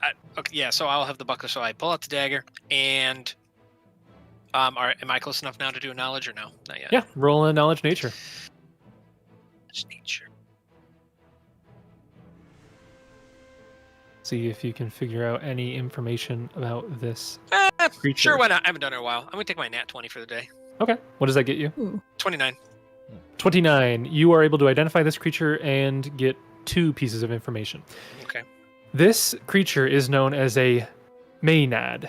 So I'll spell Oh, that so for close. Is that like the evil version of a dryad? you. Well, Maniac. it's a chaotic, evil, medium, monstrous humanoid. It's not a fae. Oh, that's true, because that would have been Right. So kind of or whatever. creatures of unbridled violence and decadence, Maenads roam the world, inviting others to join in their debased revels. Though they can otherwise pass for humans, Maenads appear bestial when raging or engaging in a bloody revel. They consume massive amounts of wine and food, cause fights, and tear their foes limb from limb. They control people's minds, subconsciously inviting them to engage in their bloody festivities and fostering urges that lead to excess of hunger, lust, anger, and violence. Maenads can live for thousands of years. They insinuate themselves into normal society before attempting to influence the community. They travel their entire lives in search of creatures to influence into debauchery, cannibalism, and gluttony. And you can ask 2 questions about Maenads. Sure. I mean, I guess we already kind of know her special abilities, but yeah, why don't you go into more detail about their charm effects there? Okay. So their charm effects, they have an infectious dance. Any creature viewing a dancing Maenad from within 60 feet of her must succeed at a DC 19 will save or be affected as if by confusion for 1 hour. For every 4 creatures affected by this ability, the Maenad gains some temporary hit points, and their charisma score increases by 1. These benefits end if the affected creatures break free of the dance. So is there a reroll for that? Um, Or Nope. you just said once you're infected, you're... as long as you're within 60 feet, it sounds like. So if you view within 60 feet, you must make the save or be affected by confusion for 1 hour. These benefits end if the affected creature breaks free of the dance. So it sounds like if you get far enough away that you're not seeing her anymore, then you break free of the effect. But then if you got close again, you'd have to make another save. Or I'm assuming a spell like that gave you a resave, like let you save again. So- it would break Yeah. it. So literally, they could just grab And- me and turn me around, and Yeah. that would technically break So the I'm effect. within 60 feet, but because she's up now on the stump, I would argue that it's Pythagorean. It's 60.21 feet. Yeah, you gotta take the incline. She's I don't up. think just not making them look at it is enough. They have to be out. They have to be gone, right? They have to save They it. have to be. It says if they break free of the dance. It doesn't. Well, does the confusion give you a save every turn? Because it's by the confusion spell. So That's probably. let me a good read the place- confusion spell. That's probably a good place. This to spell start. causes confusion in targets, making them unable to determine their actions. Any confused creature can't carry out the action. Yada yada. Yeah. Normally, you just get one save. Yeah, it doesn't say that you re-roll. So you'd have to get. Break enchantment, or you'd have to Yeah, get. you'd have to protection from break the evil, confusion effect or somehow. like you'd have Well, to save against Does it go by confusion and that confusion lasts for rounds per level? No, But 'cause this one now- says Lasts for specifically 1 1 hour. As if by confusion for 1 hour. But I it think it's says. just the And- difference is if you step out of that range, then you're unconfused. Yeah, it's almost sounding more so though that it's It's not. only if you break, Yeah. like with a spell, Like break the confusion. enchantment Gotcha. or like That's what protection it's from sounding like it like, sounds huh? to me like it's got to be a spell. Uh-huh. You've got to magically save against it. Yeah. So because Gideon, let's say, pass, does he have to make a save every single turn, or because he's saved, then he's immune to the effects? I'm immune because of deific obedience. I don't know the normal rules. You're immune because of deific obedience? After I save against something. Oh, yeah. okay. It doesn't specify. I would say that given that this lasts for so long, I can't imagine that you have to roll it every single round. I could see an argument both ways, to be honest, but I'm going to rule it where it's a save or suck Save or ability. Save or sec. So as soon as you get within 60 feet, applies to anyone other than Frampton who has already failed and Gideon who has already succeeded. So if Kieran, Technically, both of Kieran you are. both are. I mean, Yeah. we're just within 60, so Yeah. should we both roll? go ahead and roll a save. Well, all right. So I guess Kieran, if you want to roll, I mean that may change what I do. Well, maybe not. Yeah. He wouldn't have enough time to manifest any of the confusion effects because it would have been on his turn. So you are confused, but Oh, that would have been at boy. the end of your turn when you moved up. So So Jessup will go up, knowledge check on his way, and Yep. then he will get hit with that. So let me roll my will save. Bad. Oh, thank 21, you are goodness fine. gracious! What's your bonus on that? That is a good roll. It's only a +6, so Yeah. yeah. So yeah, um, you're able to shrug off this effect as well. So You have one more question. Oh yeah, that's true. DR or kind of defenses. I guess. Defenses. A Maynad does not have DR. They are immune to calm emotions. They have resistance against fire. They do have spell resistance. Okay. Gideon, hit it with your hammer or mace, whatever you got there. Kieran, don't look at it. You don't want to get entranced like Dancing McDanceface over here. Wow, I don't even have a name anymore. I'm Yeah, Dancing McDance Face now. I forgot it. Cool. Cool. And then he will, I guess. So move action. I don't know. Do I still have another action? Yeah, if you just moved up there, free action knowledge check, you have a standard. Yep. So he will then inspire. He will. It doesn't matter. Move a second move action, standard action, whatever. So he will start Bardic Performance, inspire courage. Okay. That'll be Jessup's turn. First one I did, and just verifying. I'm pretty sure I know, but just so Counter Song specifically says That is for That's Bard. audible effects. Well, I guess in anyway it says you need to make a perform keyboard, percussion, wind, string, or sing because I only have oratory. It makes no difference. Correct. Okay. So it's really worthless. Okay. Yeah. The only one that might apply to you is the distraction. Right. A bard can use this performance to counter magic effects that depend on sight, making a perform act, comedy, dance, or oratory skill. Any creature within 30 feet of the bard, including the bard, that is affected by an illusion pattern or an illusion figment magical attack may This use the isn't bard's this. perform. This isn't. So it's specifically against illusions. Sure. All right. Okay. No, it's no big deal. I'm still going to do Inspire Courage, so everybody can Okay. pop that. Can I choose not to make Dancing McDance face over there an ally? Yeah. Yes. We're I not will- friends I will right now, allow you. Frampton, for this too. It's fair. So Your dancing sucks. you go up Ooh, there. then he could ask me. Perform. What's that? And I said you go up there, you begin to perform. That is Yep. your turn. Don't forget to bump me down. Next up, it is Gideon. I'm going to begin walking towards Frampton. I am taking the assumption that regardless of Frampton's character, doing the worm mid-combat is out of... Well, he's doing the disco, he's not doing the worm. Regardless, it's not in line with what Gideon thinks is normal behavior. I would Well, like... also you haven't seen him enough to know that this is not potentially super- normal. So he's going to move back that way. I want a perception and a sense motive to see if he notices that Kieran is also confused. Make sense? Okay. Yep. I think two checks to see if he does seems fair. No. Are you? Oh my goodness! Double Wow! natural ones. Holy cow! You are very focused on the disco. All right. It's entrancing. You're confused by the So- disco. You're confused He- by will Frampton save that against is- He'll move, Tran- and as I imagine, like as he's doing like one of these, Gideon will grab his hand as it's like in the up part position, right? Grab it.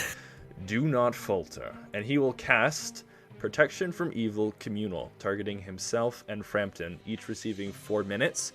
You get an immediate save with a +2 resistance bonus and a +2 sacred bonus or morale bonus, and then a DM's call. So this is what the second half of Milani's deific obedience. I don't know if this technically counts because it's not break enchantment, you know what I mean, which would like obviously count, but this is Okay. a might count. It is the difference between a +4 or a +6 to re-roll a save against a charm or compulsion effect. Read the ability, Which one? the one that you're talking about. So yes, I will save against it. it says you gain a +2 sacred bonus on all saving throws against charm and compulsion effects, and a +2 sacred bonus on all rolls made to dispel or remove such effects from others. Protection from evil does not remove it, it suppresses it for the duration of the spell. Yeah, so the subject immediately receives another saving throw against any spells or effects that possess or exert mental control, including charm, compulsion, such as charm monster, yada yada. Yeah.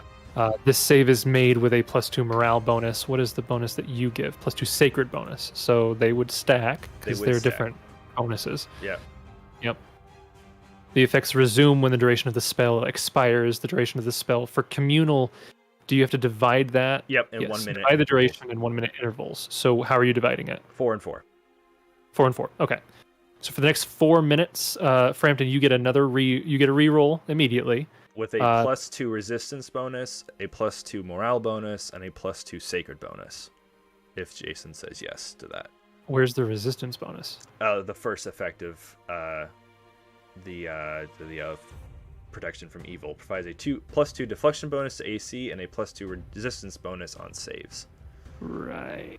Okay. If you have a cloak of resistance +1, then it will only be a +1 resistance Yes. bonus. Either way, the unbuffed will save. He rolls a natural 17, so he, with that, is able to break free of the confusion. Nice. Nice. That is your move and standard. Yep, and Like a Kieran level does a 2 lightning spell bolt. expended. Yes. All right.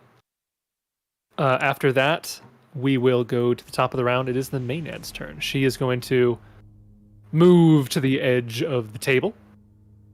She's going to look in your direction, Gideon, and she's going to be like, my, don't you have such an iron will? Let's see if this works. And she will cast a spell at you. I need another will save. This one is not charm or compulsion. Okay, but I'll still get the resistance because she's evil. Yeah. Okay. So then this is what it is. Ugh. Not so good. Can I do a spellcraft check? Yeah, you can roll spellcraft. Oh, me too? Sure. Gideon, you have no idea what this effect was. Jessup, so 15 plus the spell level would be enough. 15 plus the caster level would also be enough. You identify this as the Mad Hallucination spell. This spell induces a hallucinogenic reality in the mind of your target. Surfaces seem to swim, and movement constantly distracts the eye. The target takes a -2 penalty on will saving throws, caster level checks, intelligence-based skill checks, and wisdom-based skill checks. Oh, man. What is this called? Is it got a... Mad Hallucination. Is there a debuff I can throw on? Ugh. I don't think so. I'll just... No, it's just a -2 to will, caster level, intelligence, and wisdom, basically. Ouch. So your perception and your sense motive go down, your knowledge checks go down. If that gives you a negative to your wisdom, does that hurt your will on top of what it already does? It's just wisdom-based skill checks. Okay, so not... And then a -2 on your will save. Okay. It's not to your wisdom. Gotcha. Right. So that is her standard action. She moved. That's her turn for now. Just prepping your will saves for the future. Frampton, we move over to you. You have broken free of confusion temporarily. Right, is the dance off over? Did I win? And then... There's it's still gonna- a fight to be had, Frampton. Oh, Action. excellent then. Yes, and she said that you were a terrible dancer. Oh, she must pay. I heard that too.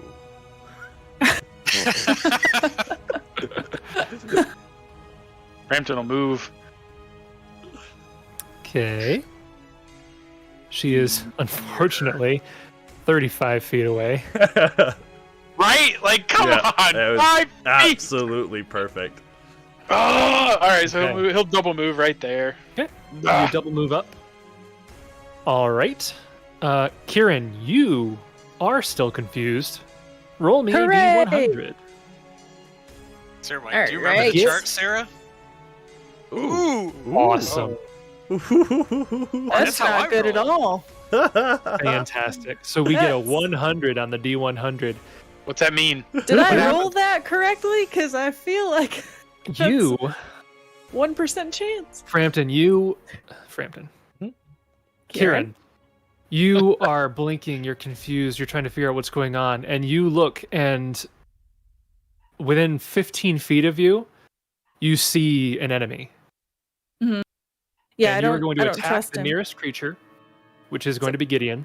Full plate covered hobgoblin.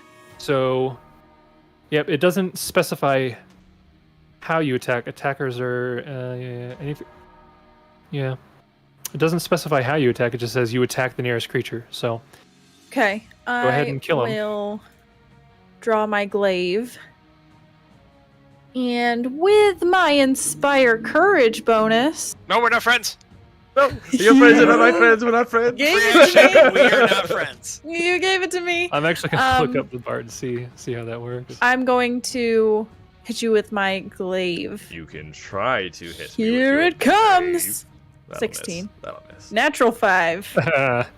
Kind of disappointed in that. Okay. So that was my move and my standard action. Okay. Then, yep, that is your turn.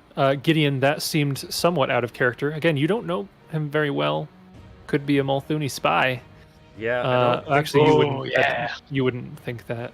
Could be a hobgoblin spy. That's a good question. I meant to ask in character, and we just bypassed the travel. Did Gideon come here because he's helping Nirmathos against the Iron Fang? Like, did he No. get word he was He had fighting? no idea about the Iron You Fang. have no Oh. idea about the Iron Thing.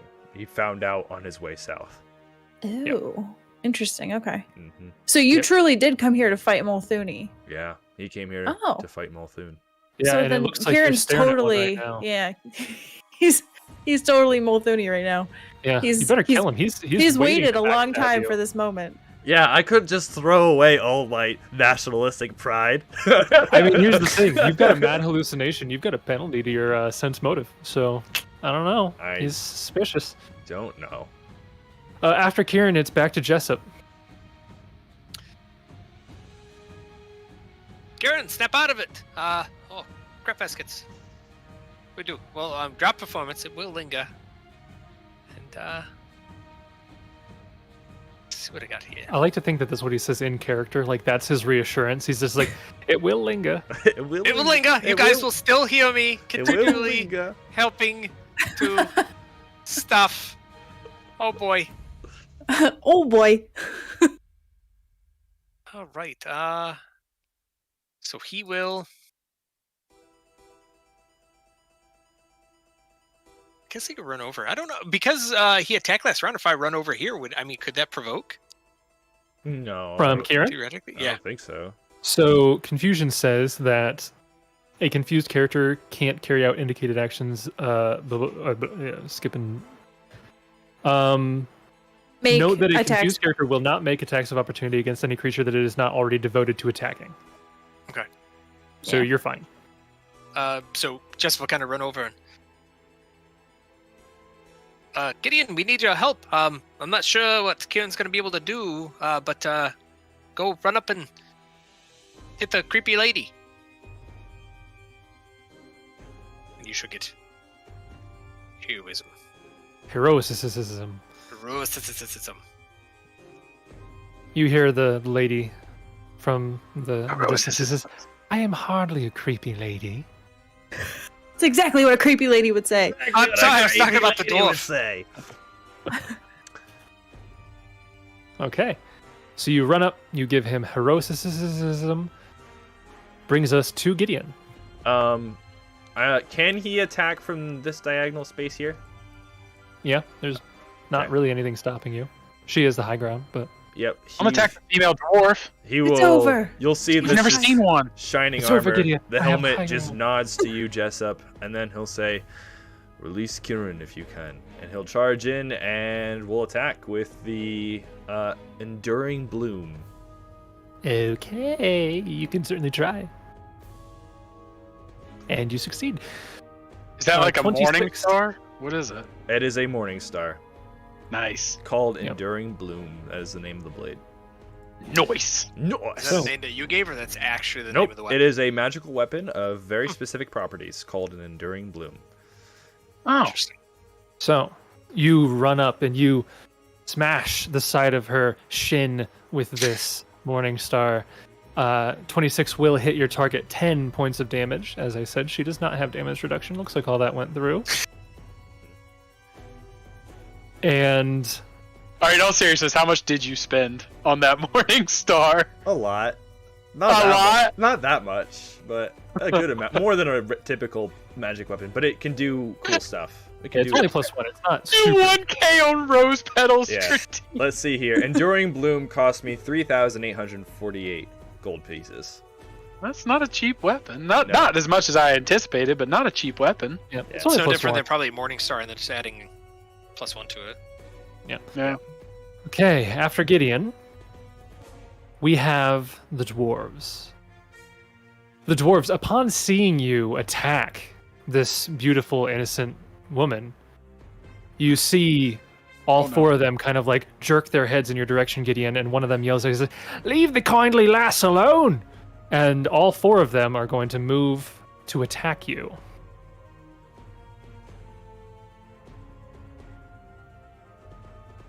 Ha ha ha. Ha ha ha ha. Oh my goodness. Does it provoke? You're surrounded. Yeah, does that provoke? If you want to attack the dwarves, sure. Oh boy, no, because he knows that they're under an enchantment, so Yeah. he's not gonna attack them because he knows that. But they're Malthuni. Oh well, then they gotta die. What'd they say about my dancing? They were in awe. You know, oh, okay, okay. So these dwarves are all going to make an attack against you. Wow, they're super strong. First one is going to be an 8. No. It's going to be an flanking 10. No. Another 10. The third one gets a not flanking 20. No. Okay. It's like he's in full The last plate. one gets a 18. Not even close. Okay. So they're all kind of like trying to hit you with like makeshift clubs.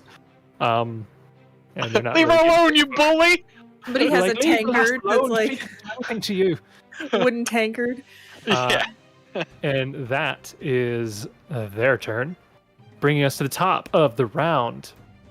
To the Maynard, Tromaki. I'll just give you her name because you'd never know it otherwise. Spoilers. That's the So- third piece of information. Tromaki is going to look down at you, and she is. Oh, I really want to do that, but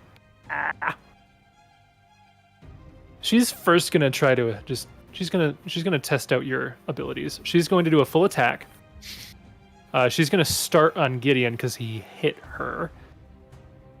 So first attack, she's gonna try to bite you. She kind of bends down and tries to like sink her fangs into your neck. She gets a +1 because she's on the high ground. Smell of feet. It's 27. 27 Yes. will just hit. So You have 27 AC? That's Boom. crazy. Yeah. Boom. you Because we take, gave Aiden so much crap about never tanking. yeah, you take 8 points of damage, and I need Oh. a fortitude save. You're a vampire now. 8 points, you said? 8 points of damage and a fortitude save. Vampire. You are unfortunately fine. Yay! Whoops. You're Here showing your comes cards a little the- much today. First claw. That is. Yikes. 19 is not going to hit. No. Second claw. No. 26 is not going to hit. 26 will hit. Oh, I okay. lied. It's 26 is his AC. It can well, be I'd 27. Prefer if you tell the truth from now on, I but okay. apologize. Gideon's a liar. Gideon's a liar. Confirmed. So for the claw, you take 7 points of damage and a fortitude save. Okay. 7 more. And a fortitude save. Oh, come on. I You're will fine not with falter. your stinking natural 20s. You're fine. And then she'll 5-foot step back. No. No. That's what she does. I don't Excuse me, no. I don't Excuse want, me, no. I don't want her to do Absolutely that. not. You take that back right now. Yeah, stop. Frampton, it is your turn. You take that back. She doesn't 5-foot step away. She stays where she's So- at. Your options. I will allow you to move action, climb onto the table, or make an acrobatics check to do it as like a 5-foot step. Acrobatics check, sir. Would Okay. it provoke if you climbed up? Ha! Normally, yes. Wow. 37. Yes. You're able to just jump up there, do a little bit of a backflip. I turned around onto and the did a table. backflip onto the tree. I just One way did it to or make it another. look more impressive. To One make way it or look- another, you get up there. You may continue your turn. Was that for a 5-foot or was that for a Yeah, I'll say it's 5 move? foot. Why not? Okay, cool. Then I'll make 2 attacks. You can try. Dabby, Wow. Okay. why did The it 20. do 2? Oh, wait. No. Oh. Sorry. I had it. Wait, why did it do 2 attacks? Is it because your base weird. attack bonus is +6 now? It is. What does that mean? So it means you get an iterative with your main hand. Oh, okay. So you can go your main attack. So your base attack. So you have your full attack, Okay. like your full bonus, whatever your full bonus is, Mhm. on your main hand. Yep. You then get another attack that is 5 less than that, basically. Oh, okay. Well, that's my... And I still get to use my other rapier? Yep. All 3 of the attacks take the -2 penalty for 2-weapon fighting. And your second rapier does not get the second attack unless you take improved 2-weapon fighting as a So how do I feat. turn that off? Or do we just ignore it? You, as far as I know, you don't. Okay. We can look into that, but I don't think So we we'll just can. ignore on my We tend basic to just rapier. ignore the extra Okay. ones, yeah. Okay. So, and this is with the -2 penalty for 2-weapon fighting? Oh, you know what? It's not. So include that in. Sorry. Okay. I didn't have it checked. So an 18 will miss. A Okay. 26, natural 20, will hit. And making the confirmation a 20 will exactly confirm a critical hit on her. Nice. And then the other 20 will miss. But you do get 1 critical hit on her for 19 points of damage. Sweet. Nice. Not bad. Okay. Damn. You jump up there, you stab her right in the stomach. I think she's And- flat-footed because she's dancing, right? That sounds right. That Nope. checks out. Ew. That is distinctly not part of the ability. Moving on, it is Kieran. Roll another D100. Oh boy! Oh boy! We're looking for 76 or higher. Okay. Wow, how? 1 What the? We go from a 100 to a 1, to a 1. which means for this round you act normally. Okay, so he's gonna shake his head, and in his mind, he took down that enemy. So now we're good. We're good to move on to other enemies. So, Yep. he sees the dwarves. Doesn't really want to kill them, but actually he does because he's Malthuni. But he'll save them for later. I don't want to do that. You make Malthunis out to be cannibals. Well, it They wouldn't be are. cannibals, I suppose. Would that be? That wouldn't be. He's going to. He is going to cast fly on himself. Okay. Confusion while flying. I like it. Yep, so he's going to fly, and then he is going to fly up. Well, this is where it gets wonky because 3D combat is not meant for a 2D platform. You But take that back. he's take that going back. to You take that back. he's going to fly at a 45-degree angle 60 feet. So I don't know Pythagorean Okay. theorem. I do. I'll just say that he gets to be here. That's 40 feet across. That's not Okay. flanking. Huh? It's not So flanking. that's not flanking. That's not flanking. I'm not trying to flank. She couldn't What do have you- gotten there this I round. can't get there yet. What are you good for? Okay. Lightning bolts! Lightning bolt! Lightning! That's what. Next up, Frampton It's electric. or- Boogie woogie that woogie. brings us to Jessup. Jessup will have his stuff linger for one more round. Okay. Jessup will Oh, what was lingering? The Inspired Inspired Courage. Courage. Oh, I didn't have that in. Does that change my hits? Yes, by 2. It would. It does. I'm gonna need you to retroactively scroll up a little bit and take a look at those, Jason. So you Yeah, would have done. Because I think you, If you I have think you the took another patience, 15. if you have the patience for it, Jace, it is going to add 10 to 4. Yeah, I about- added 15. Yeah, it's gonna be about 19. 15. Yeah. 15, Yeah. something like that. Yeah. Yeah. Okay. Still alive. Should probably turn that on. Yeah, that would Was be- it 7? Sorry. Right? You did put in inspire. You did put in protection from evil too, right? Because that gives you bonuses. No. So your AC and saves. Yeah, to your AC and your saves. It's +2 deflection. I put it in chat. You must have not seen it. However, you probably I have a did not ring see and a it. cloak, so it's not going to stack with those. I think It's it- going to give you a I don't know if it slightly makes a difference. bigger Isn't it bonus. only another 15 damage? Because he rolled 7 on the rapier, Yeah, but we then did that would be 15. Yeah, another. that's what we Yeah, put in. Oh, okay. 15. My bad. Yep. I heard wrong. Yep. Anyways, May I? Sorry. We take my turn? proceed. Sorry, bud. You are banished. I'm banished. I'm the worst. So it will linger. This is the last round for that, and Jessup will run up and he will. What will he do? I wait with bated breath. So do I. He will sheathe his dagger. Ah, indeed. He doesn't want to drop Aiden's dagger. Right. Yep. Okay. So you move up, move action, sheath the dagger. All right. Is there anything else you can do in your turn, or is that it? Roll out knowledge local on these dwarves. Where did they come from? Can I tell? You'd be able to tell right away. They look like they came from one of the mining towns in the Hollow Hills. They all have mining equipment on. I determined that they came from one of the mining towns from the Hollowed Hills, and I share that with my friends. Okay. That brings us to Gideon. These dwarves are attacking you. Might as well just take them out.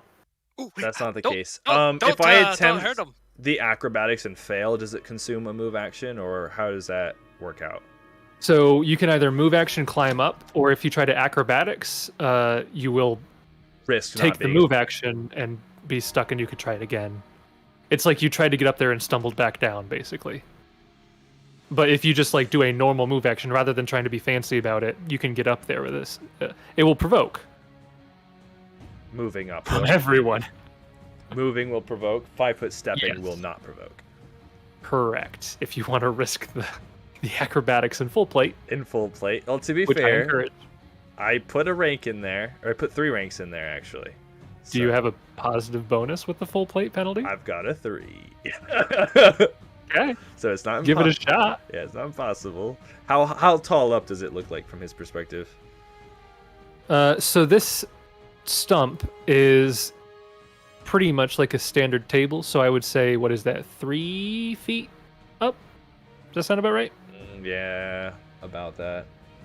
So that would be thereabouts DC 12. It'd be, yeah, that's what I'm thinking. Maybe a little bit more because it's like a trunk and not a table, but thereabouts, not too far off. From I think that he is going to swift action to, what was her name? Her name was Tramaki, but she is a Yeah. Maenad. He doesn't know that, but he'll say, how dare you? And then we'll cast Divine Might as a swift Okay. action. +4 to damage and +2 to attack in AC against a single target. He will choose her. Okay. Okay. Then he will, as a move action, call an invocation. This is some omdura stuff. Basically, a bunch of situational bonuses that he can give people. He will offer divine protection to purify. So everyone all allies within 30 feet of me gain a +2 sacred bonus on all sacred throws. To which he will say his stereotypical, "Do not falter." Yes. Okay. So swift action, divine might. Yep. And what did you say? Move action? Okay. Move action, invocation. And then spending a standard action as a move action, he'll climb up, provoking from all of them. Okay. And which of the invocations did you do again? Purify. Purify. Which okay. reads, Endura's allies are protected from the foes getting +1 sacred bonus on saving throws. This bonus increases by +1 1 for every 5 bonus. class levels. The Plus Endura. 2 sacred bonus. Okay. Noted. And all of the dwarves will see if any of them can roll a natural 20. That's a 14 with the flank. Woo! Natural 20. One of them hits you.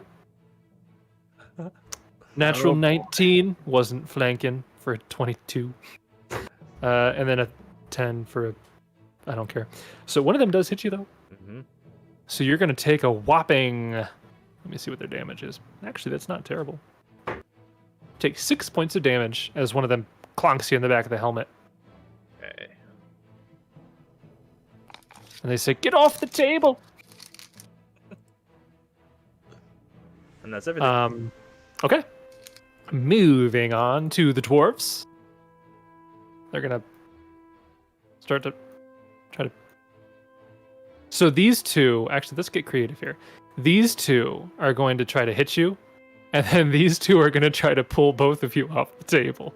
That's creative. They have a 0% chance of succeeding, but I think it's funny. So we'll do the attacks first on Gideon. Nope. And no. Okay. And then we'll do the grapple check. What is their CMB? Oh, fantastic. There's no way. Okay. Does a natural 20 succeed on combat maneuver checks? Yes. I think so. I think that's the case. Look up to make sure, but I am almost... I think it's an attack. Don't you still have to confirm, though?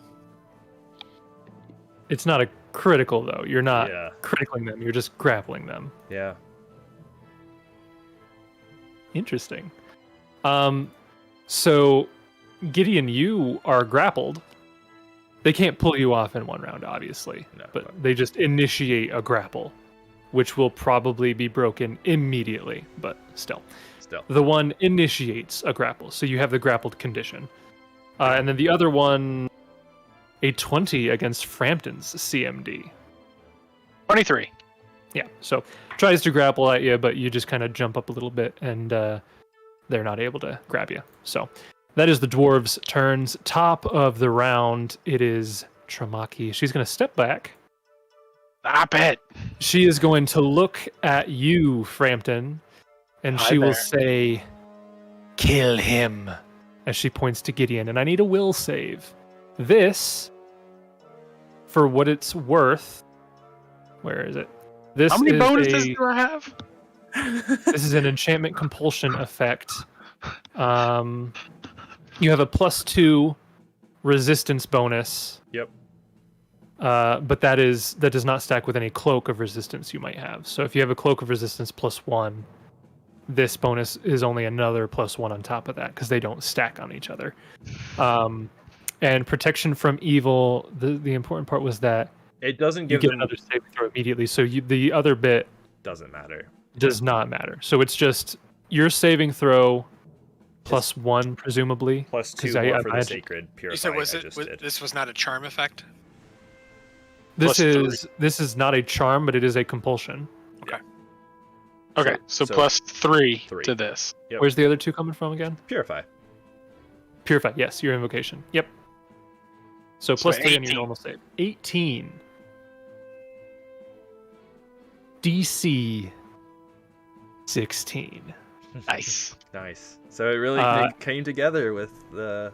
Yeah. As she tries to command you to murder your ally, you are able to shrug off her ability. Her spell's not working as often as she'd like, but Yay! we'll see. And it's your turn, Frampton. No, thank you. I'd rather kill you. No 5-foot step up.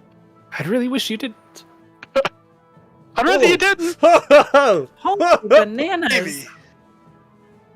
I really, really wish you didn't. I wish you wouldn't. Classes come alive.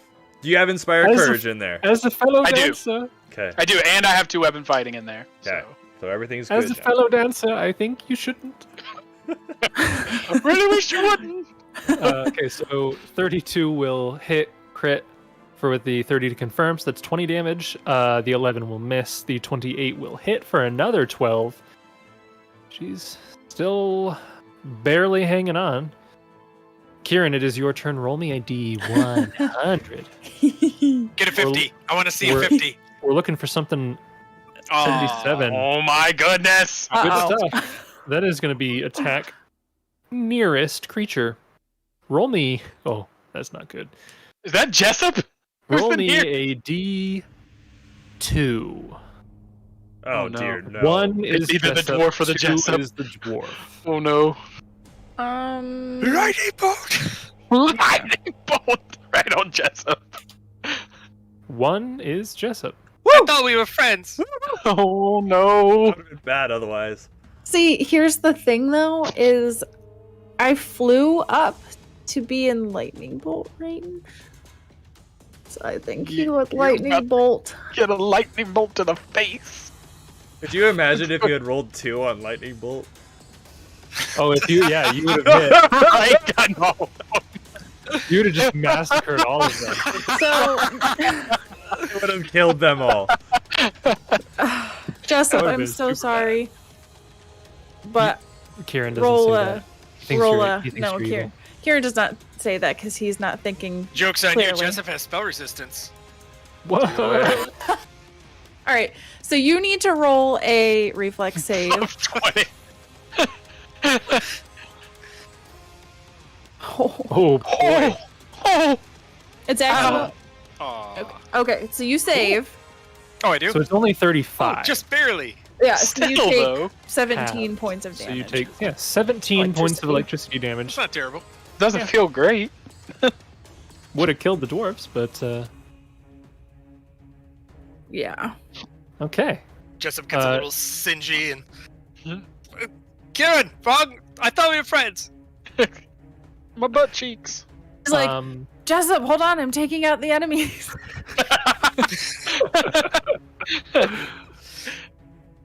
Jessup, it's your turn too. Oh, wait. Yeah, you Sorry, can move. I still have a move. Yeah. No, he's However gonna you stay want right to there. interpret that. He's got good vantage point where he's at. Okay. Jessup, it's your turn. Kieran is officially Malthoni and should be killed. If you can get me. Really? Jessup will move up. And he will actually. Let's see.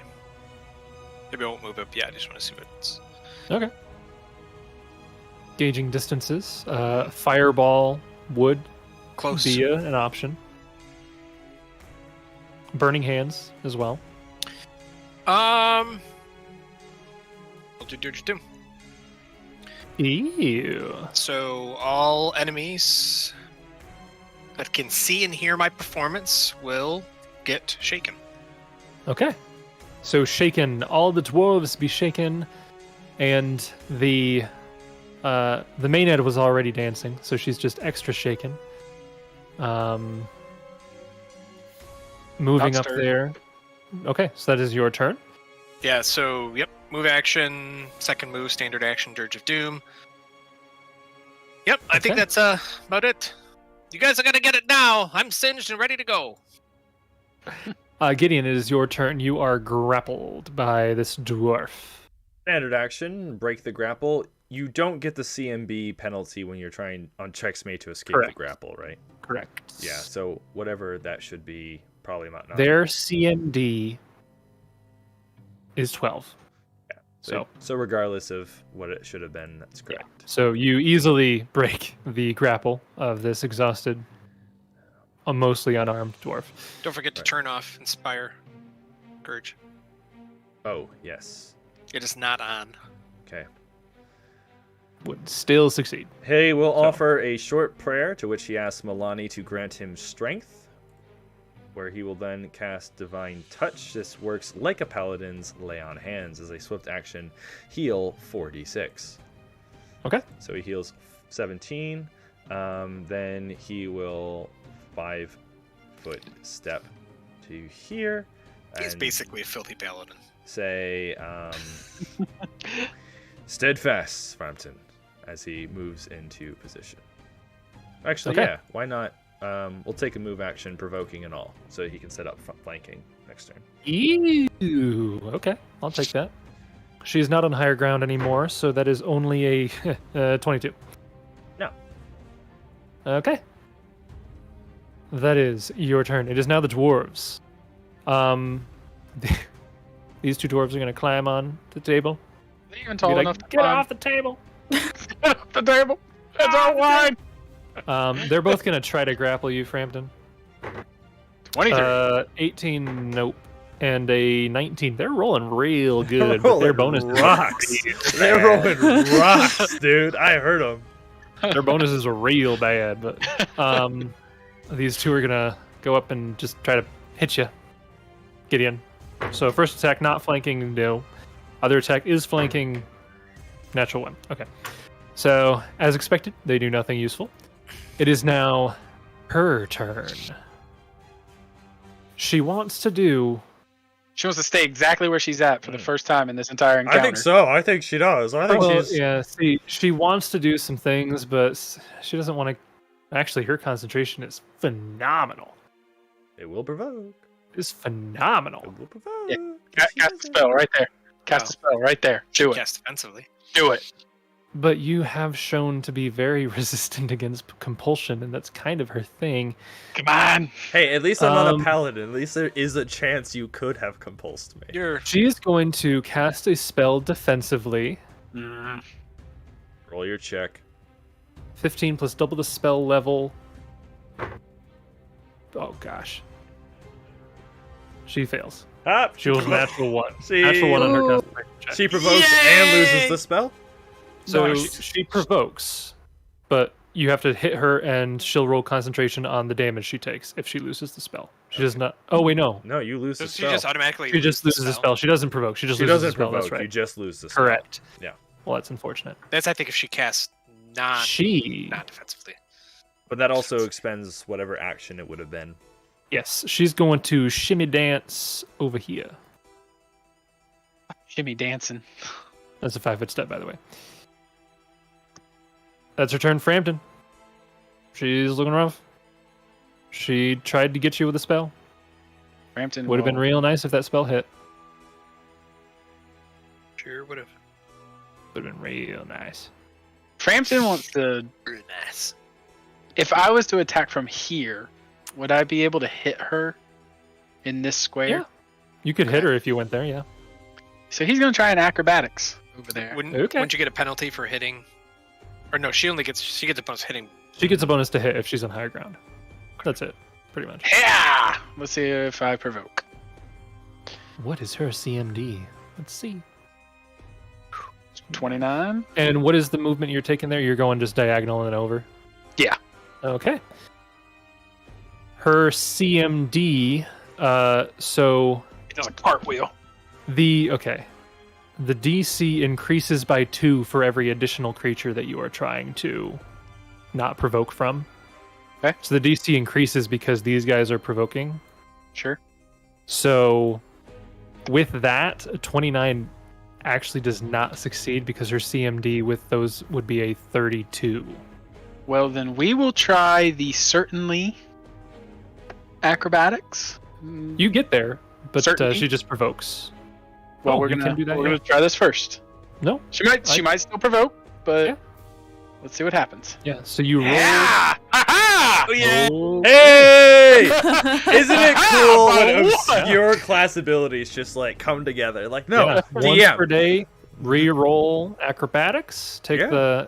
the second roll, which is a 33. Which means Wow. you're fine. I love them. Wow. They're very Well done, much like sir. DM. This is my thing.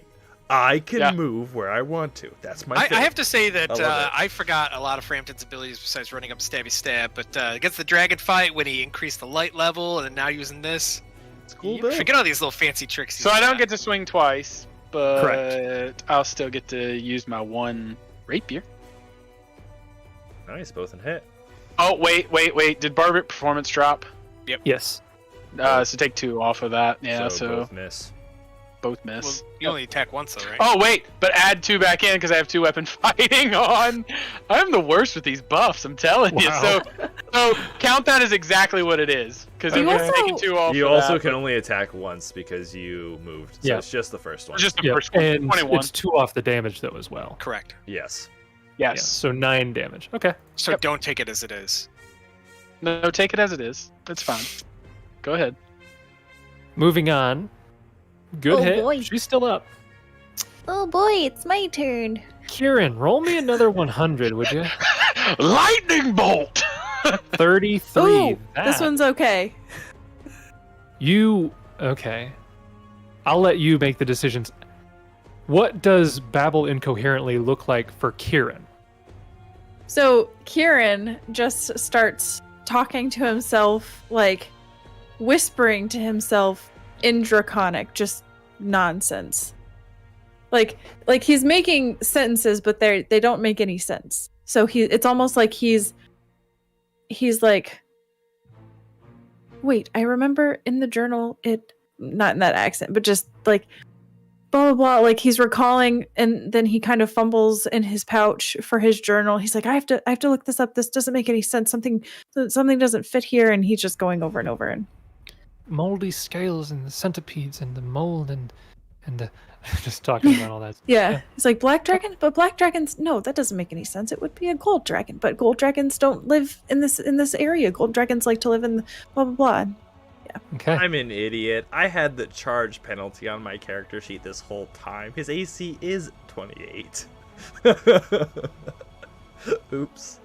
That's worse than anything I did. That's pretty bad. Don't change it all. It's fine. My life is fine, but oops. I forgot about that. So moving on from Kieran, we have Jessup. Jessup will drop performance, but it will still linger for his Judge of Doom. And Jessup will move action, pull out his bow, and he'll take a shot. Okay. Firing into melee. Yep. And I'm assuming I'm within 30. Oh, yes. Yes. So Jessup will point blank shot, fire into melee, and I think that is about it. Okay. Most certainly not going to hit. A 12 is not going to hit. How'd you like that one shot? Pews passed into the forest in the distance. I shoot the fifth dwarf that was in the back. Yes, the hidden dwarf, the Easter egg dwarf. Okay. Was that a full attack you were doing? Or just Well, I had to pull out my bow. Right. Okay. Then in that case, we move on to Gideon. Ooh. Will 5-foot step. No. Yes. Yes, do it. And with smite, will. Oh, you are a dirty paladin. Dirty. You're paladin without the charisma saves. Yeah, basically, it's a weaker paladin in a lot of ways. But I also get the Inquisitor spell list, which is Pretty sure Sarah would still not allow that in Real Lords anymore. Okay. A 31 will hit. Is that the correct smite bonus to damage? Yeah, that's with the 3, not the 4. Okay. So 13 points of damage. You bring your Morningstar around and you smack into the back of her head, and she spins around almost like a twirl in a dance. And then her eyes roll Pirouettes. back as she falls, collapses, and then rolls off the table onto the ground, unconscious. Well That done, provokes from Frampton. Yeah, provokes from Frampton. And within moments, yes, Frampton, you kill her. You do technically. You- Leave her poke as she falls. Within moments of this ending, you see the dwarves begin to kind of like shake their heads as if they're coming out of some strange stupor. And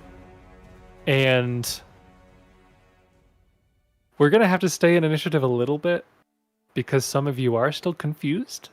For an hour though, like Yeah. So that's the Goes that's Frampton the technically, interesting isn't thing. he? I turned the music off, so that means the combat's over. Yeah.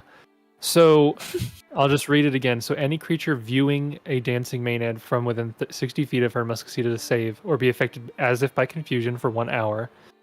They're not viewing These her. benefits end if the affected creatures break free of the dance. It seems like you're going to need to figure something out. What does break free of the dance mean? Well, she's no longer alive. It says when they see her, they're under this effect. Also, they see her dancing. Almost reads like distraction, but with the spell confusion for reference. It's kind of poorly written. Yeah, it should be a distraction or a fascination effect from the sound of it. It just seems slightly odd that they would have it for a duration of 1 hour if it ends the moment she stops doing it, you know? Yeah. I don't know why they would add the 1 hour duration. That's fair. It doesn't make a whole lot of sense of why I would have 1 hour. Maybe she'd have to keep it up every hour, but not forever. I know. I have I an don't know. idea. We could do some stuff here. We'll Yeah. go another round. See if you guys have anything to get out of it. After Gideon, we would have the dwarves, who again they kind of shake their heads like as if coming out of a stupor. But they do. They don't make the dwarves. Yeah, They do, but the not dwarves were not confused. Oh, that's They were right. already They were charmed by her. They were. That's Right. Makes sense. It's different effect. Yes. Which would then bring us to Frampton, who is not confused, at least for the next 4 minutes. Yeah. So I don't know if Frampton has anything to do against confusion, or if we can move on to.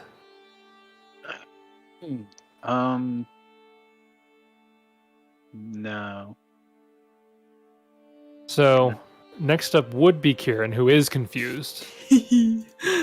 Uh-oh. Alrighty, a D100. That's not good. Attack the nearest ally, or not attack the nearest creature, which is Jessup again. Okay.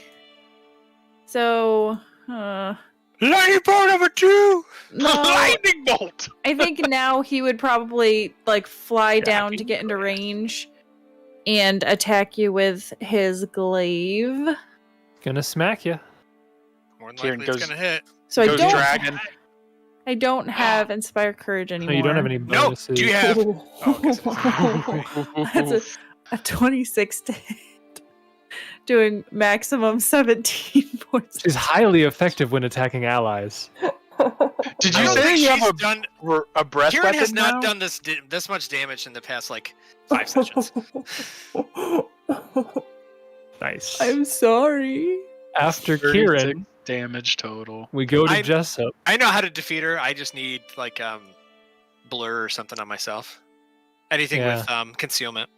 If I can act normally, I can cast Blur on you next round. Any creative things you can do, Jessup? I am not sure how. Well, I guess I just don't necessarily know how to override confusion. There's a mercy I didn't take that could have done it. It would have been painfully convenient. Oh, I have an idea. Okay. You could try to grapple him and pin him. Nope. I got an idea. Okay. So, Frampton will cast Deeper Darkness Do on that. on himself right here in the middle, and shout out. Do I know that it only lasts an hour? Do we know that? You, Well, yeah, now, because you, Kieran, if he fails again on his turn, he can just be like, "Oh, He can't see. He won't be able to Yeah, see anybody. but he's got dark vision." Doesn't matter. It's Deeper It's Darkness. deeper darkness. You can't see, so nobody would be able to see within the radius. Yeah. So as long as we just stay in the radius, it lasts 80 minutes.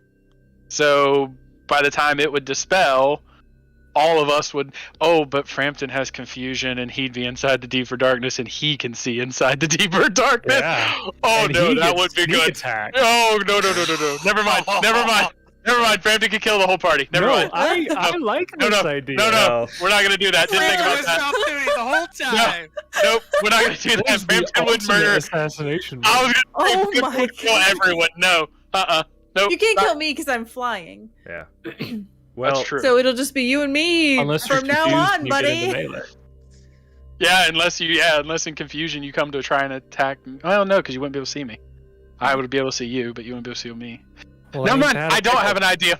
I don't have an idea. Never mind.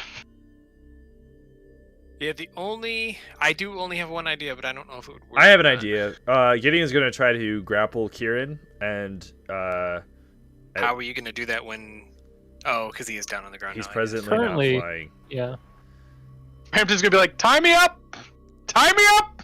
I'm still sane. Tie me up! You could voluntarily tie Frampton up. Yeah. Tie me up!" So Fra- Frampton's tied up. yeah.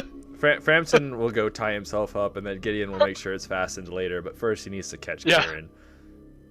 Frampton ties himself to this bush.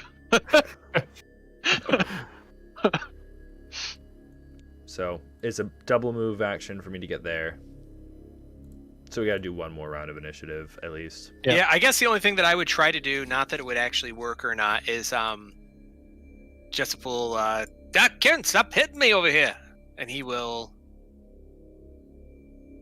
Actually, he'll move forward.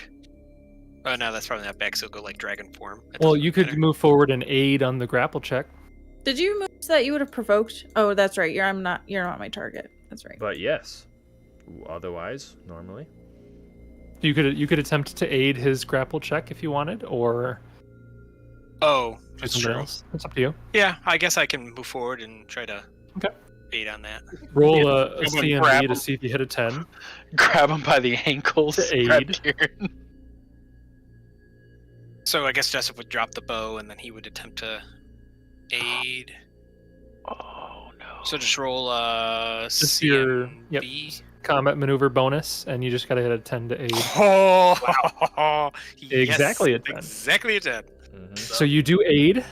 Brings us to Gideon. He moves over there. Yada yada yada yada. 1 round of Kieran.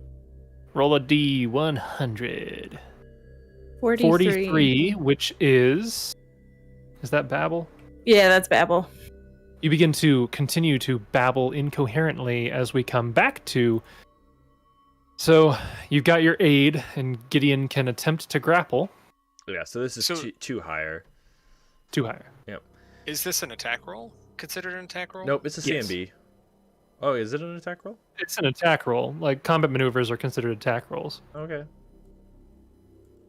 So you could. So you will probably provoke Kieran's ire immediately if you fail.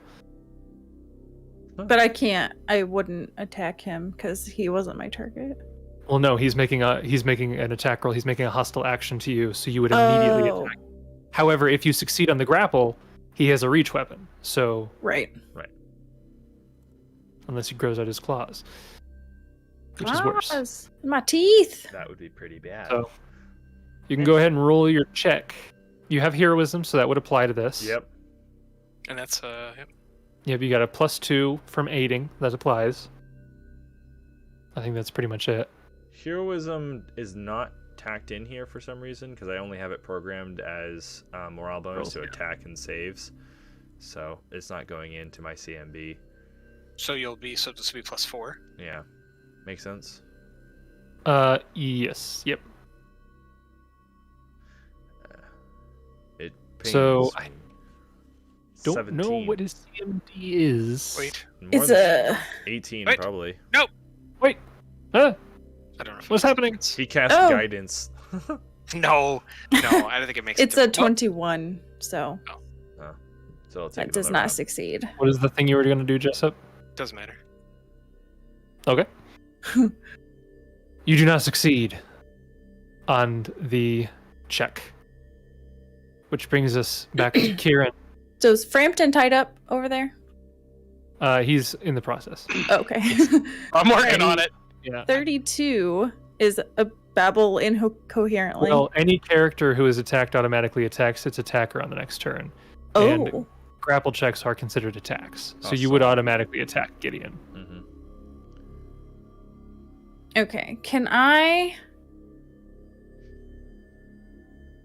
want to fly to be here. Which I know will provoke. I don't know where here is. There, sorry, I queued it. Okay. So he wants to fly to get so that he can still attack, and he'll take an attack of opportunity I'll from. roll to trip him. I'm flying. You weren't. I could still be off the ground. He was still in the air. Oh, I'm still flying. Yeah, he's flying. You can't. Yeah, but when he was down here, he was still flying. I see what you're saying. Yes. Gotcha. You can't grapple though as part of an attack of opportunity. I don't think it's an attack of opportunity. No. I know you can trip. I know you can do a couple of other CMB. I don't think you can grapple. I don't think so. So he won't. Okay. Frampton. Sorry, so I Is- get to roll an attack. Kieran. Yep. Okay, so I will attack with my glaive. 824. Nope. I won't miss. Okay, that's Hey. my turn. Brings us back to Jessup and Gideon. You want to do the aid and grapple again, or you have something else? That's his only present idea. He's got nothing else that he can really do. Okay. So he'll 5-foot step and ready a grapple attempt when Jessup gets close. So yeah, I will 5-foot step and also attempt to aid. The dwarves step down from the table and kind of look around, and they're like, "What's going on?" We will be As- with you in a moment. Our Yeah, as Jessup companion is under moves in, the he goes, effects- "Our friend here was brainwashed by the lady dancing on the table, who is now deceased." It's better. Okay. I remember +4 to this. Nope. Nope. Oh my goodness. What are you? Are you rolling single digits already? Yeah. A 4. This is gonna be a long hour. Yeah, I'm it's just gonna be a saying. long hour. I like- We need to do better. The, Like the we- dwarves just kind of look over at you guys. Are like, "Do you need any help with that? I don't know what you're doing over there, but No, we'll get it in time. why don't you go appreciate help you. tie up that Frampton over there? Yes, that's a great idea. Go tie up front. they look over to you, Frampton. They're, tie you up? Oh yeah, send the female one. Never met a female dwarf. I apologize for his brashness. Hello Move there, over and then and just like the eyebrow wiggle. They kind of There you go, perfect, Sarah. Hello there. Ooh. Jason can do it too. Jason's got good eyebrows. Yeah. Yeah, so they slowly move over in your direction, and they're like, all right. Do you have rope?" Do you have rope? No. Well, I also do not have rope. Did you buy a rogue kit? I'm pretty sure it's got rope in it. Nope. Oh, Nope. So he looks over at Gideon Jessup. We need rope. Jessup has rope, but he's got to go through his bag. oh. Actually, I take it back. They're using the miner as their stat block, and technically, miners have 10 pitons and 50 feet of rope, so they actually have 200 feet of rope combined. But you So- said they so I were take half that back. naked. Right. Excellent. Well, get Yeah, to they're time, wearing then. their ropes. They're wearing the rope. Wearing the ropes. That's it. That is so kinky. Yeah, they're like wrapped around their biceps and stuff. Yeah. So yeah, they go around. They begin wrapping you to a nearby tree with 200 feet of rope. We'll make sure it's fairly tight. I'm known for being quite slippery. Anyways, moving on to the other group. Which one of your turns are we on? Oh, you just failed the check, so we're back Yeah. to Kieran. Kieran can attempt to kill Okay. everyone. Yep, just me. D100 coming in. Nope, you're immediately attacking. Yep, Oh, just me. right. You Well, made a hostile action. Just attack him. that's Just kill him. fun. All right, so this time he Death. will, because he didn't attack. What would he do? What would he do? He is going to Attack him. 5-foot fly, and he's going to cast Shocking Grasp and hold the charge. Okay. Jessup, it's your turn.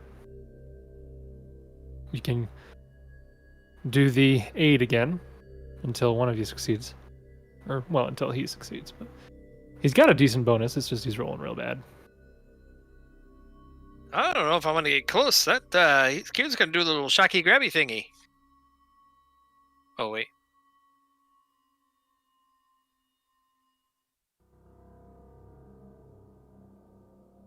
You don't know what it is. I don't know what he's doing. Holding a ball of electricity, but you have no idea what it is. I probably have seen it a couple of times, but Probably for have seen it. the game, I don't know what that is. I'm trying to think what I want to do. Gideon would know. Run my So if turn. there's nothing specific, we can just go quickly and just roll a bunch of checks. Yeah. Unless you have something else specific that you'd like to do. Yeah, there's something I want to do, but I don't think it's gonna work, so it doesn't matter. What is it? I was gonna try to cast suggestion, but I don't think that overwrites the confusion effect. Don't think so, no. The only other option you have is you can either continue to try to grapple, or you can just let the confusion play out until you get around where Kieran acts normally and then can submit himself to being grappled. Those are your options.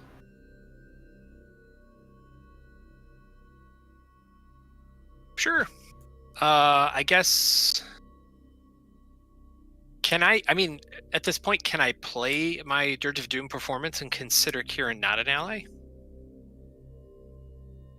I'd say sure, because he is currently not considering you an ally, so your words are not really affecting him as though you were an ally to him. So I guess I will start Dirge of Doom, 5-foot step, standard action, aid. Okay. Go ahead and make your check to aid. That's right, I need to do a thing, don't I? And then we'll move over to Gideon, who will be able to attempt no aid this time, so just your roll plus heroism. Yeah, he'll do it.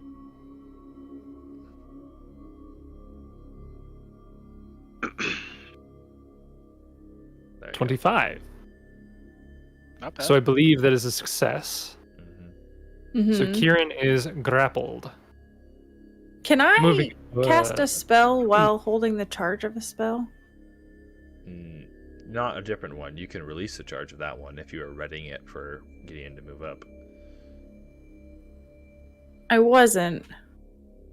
Maybe you can So probably you currently have a glaive in one hand and a Mhm. charge in and the other. charge in the other. You do not have a hand free Okay. at the moment. Okay. Moving down to the dwarves, they continue Oh, tying 200 feet of rope. we didn't mention that. That's a big part of Gideon's build, by the way. Why he's in full plate and able to carry a super heavy shield. It has the shielded mage feat, which allows him to cast spells without needing the somatic components. And omduras don't need divine focuses to cast spells that require divine focuses. So he's pretty much good on all of his spells. Otherwise, he couldn't do them while wielding both a weapon and a shield. Wow. That's nice to know for a future character I'm looking at. Yeah. So, Kieran, it is now your turn. You are grappled. Okay.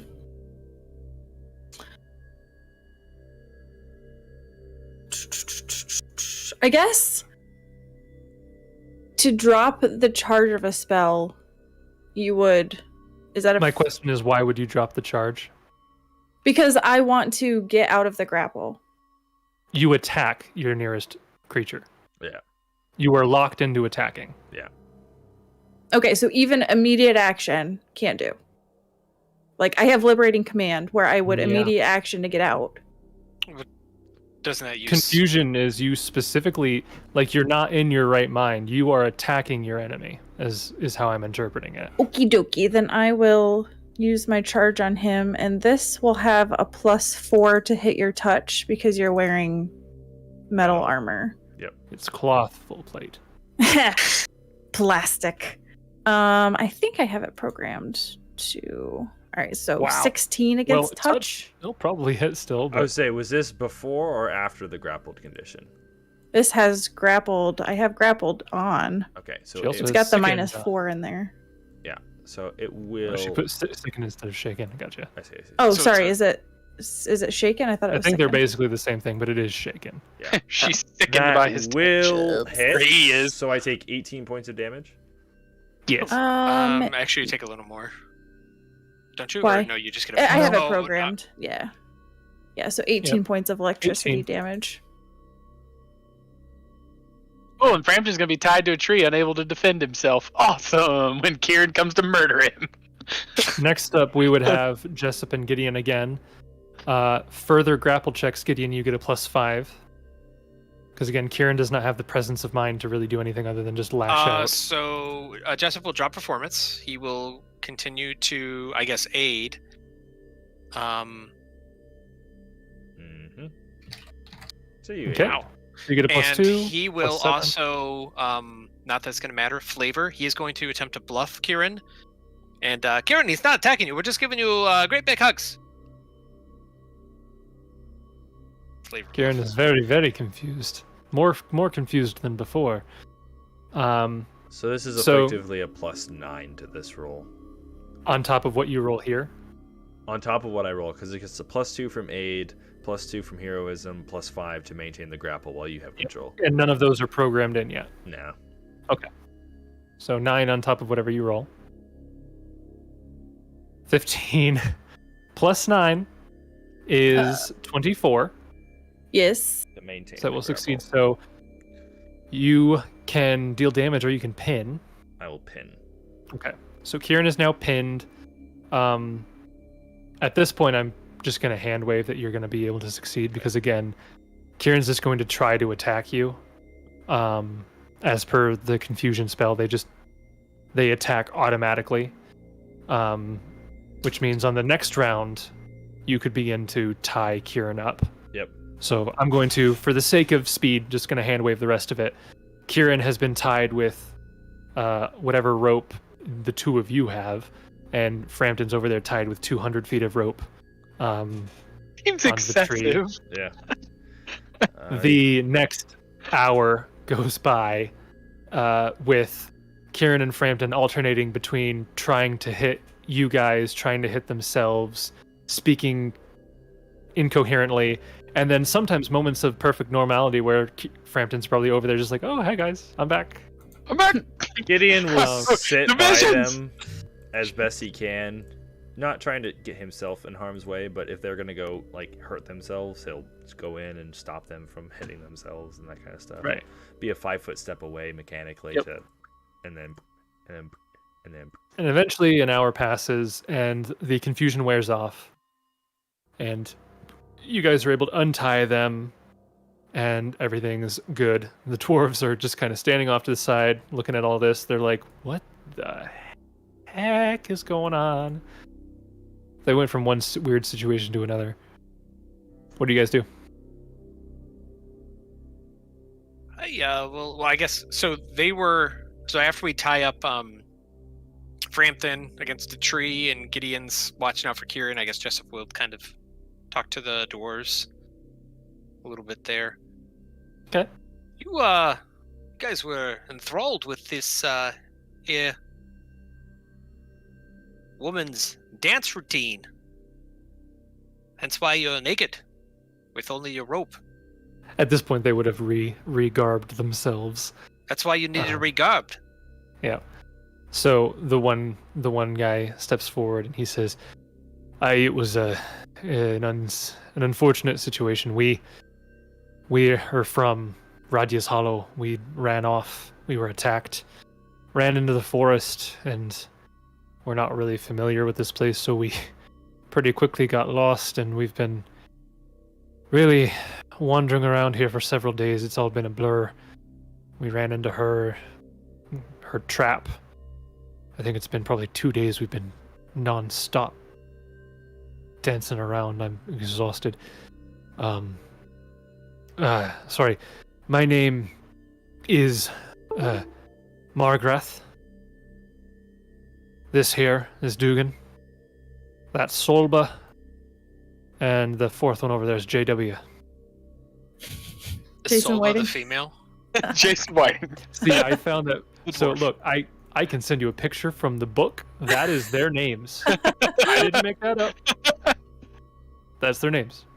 He's joining the campaign via this door. JW is canon in Galarian. It's Jason's spirit race. Such a basic, like, fantasy name. That's all Right? TJ. That one's JW. Oh my goodness. What's powering his headlamp? It is. art, Dwarven magic. art Magic. conviction. Yeah. Yeah, they tell you that they're from Radia's Hollow. They introduce themselves and they kind of ask stuff about you. It's like, so who are you guys? Where are you going? Looks like you were almost caught up in that trap too. What are you doing out here? I'm Jessup for the Rangers. We came from the fort looking for a lost patrol, and just so happened to come across these woods. I thought perhaps maybe it was some Rangers, but we found you guys instead, and realized what was going on, and we definitely wanted to try our best to set you free. The female dwarf steps forward and she says, "Rangers, could you help? Radia's Hollow. We were attacked. hobgoblins attacked. Could you go see, help us? If there's any survivors, I don't know. I don't know if anyone made it. But I'd go back there myself, but I can't. I can't fight or anything. But the Rangers, surely, with your reputation, you must be able to help us. And that was the place we were sent to go to, right?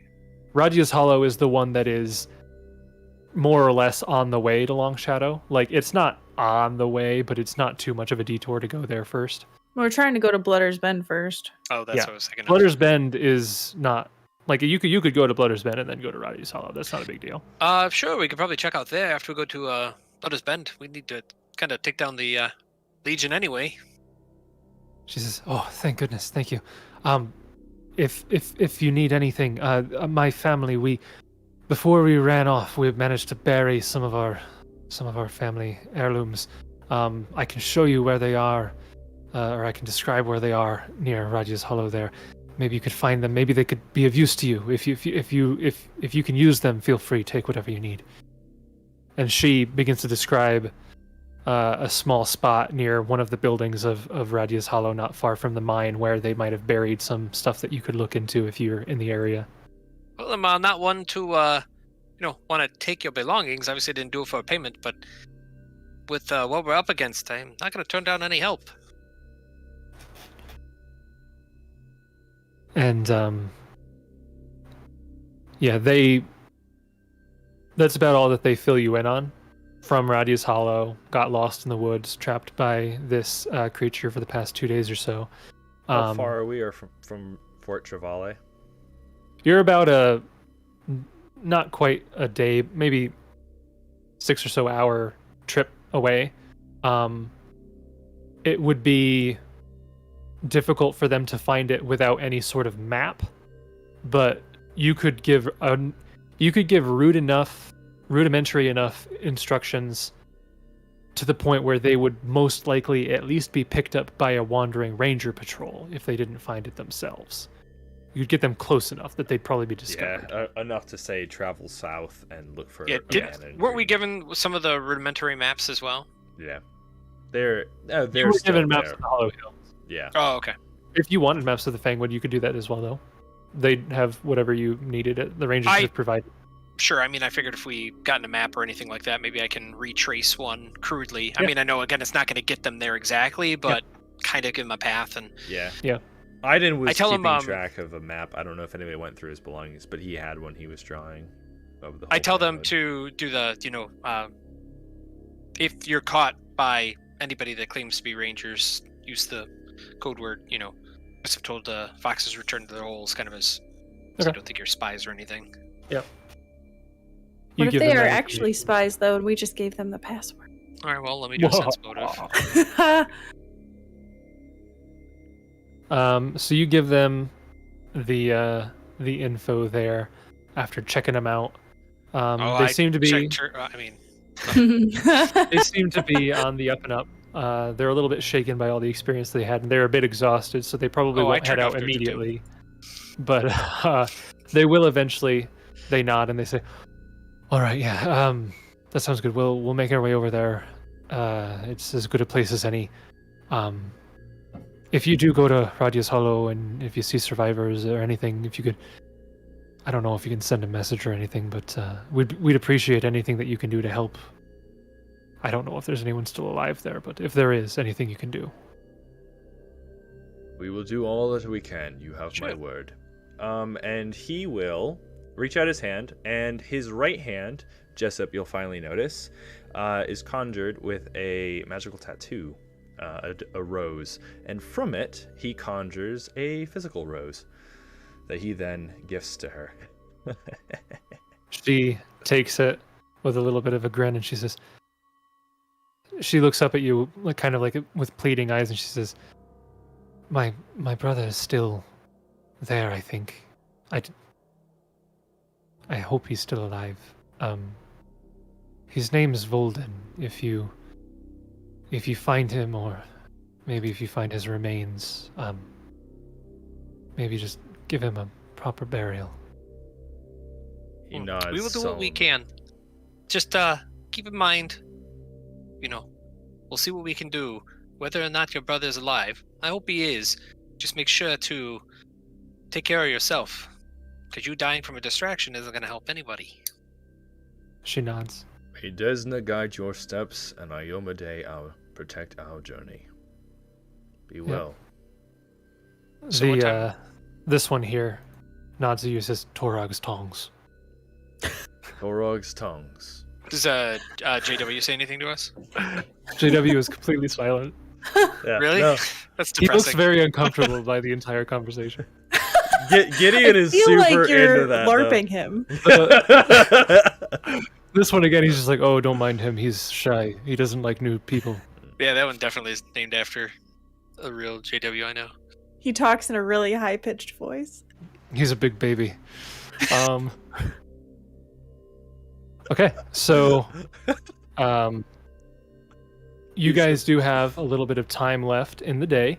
Like I said, I think to get from the fort to Blitter's Bend, you'd get there at around 2 p.m. You've had a little bit of an hour or so delay here, but if you keep going, you could get there today. And these dwarves, they say that they're probably going to rest up a little bit here, but they'll head out when they get the chance, and they'll start making their way to the fort. So, do you continue traveling, or what else? Anything else you want to do? What time is it, you said, of day? Right now? Currently, it is about noon, so you've got another 3 hours before you get to Blitter's Bend. Oh yeah, I forgot. Do we untie Frampton and Kieran? Eventually, you untie Kieran. Frampton is forever tied to the tree. He is now 200 one feet with of nature. rope. 200 feet of rope. I've become the tree. Long front, like we figured out that we actually tied you to long front, so she walks away with you. She walks away with Frampton. Hey, wait a minute! No! Yeah, I mean, I guess if it's still early enough and we've saved them, Jessup will attempt to Charging do some healing battery. on himself because he got a little jacked up. Okay. Gideon will offer uses of the wand if you want it. I think I'll try to do a heal on myself to not waste the wand if I can. Sure. Okay. We'll do a cure mod on myself at least. Imagine that Kieran has Oopsicles. a massive headache now. Like, being Probably. confused for an hour, like, his head is throbbing. Oh yeah. He just lays, like, spread eagle on the ground. Doesn't move. When Kieran finally comes to, for any damage that he might have suffered to himself, Gideon will offer a use of Divine Touch, healing 4d6, just kind of a flavor like, welcome back, Kieran. I Oh, well, didn't if I knew take you were any going to damage. flavor heal, it could have been on me. I took 0 damage, so... Oh, you don't waste the wand. Let me do a flavor heal on this person. In theory, in theory, 1/4 of the time you rolled to hurt yourself. Not if I'm pinned.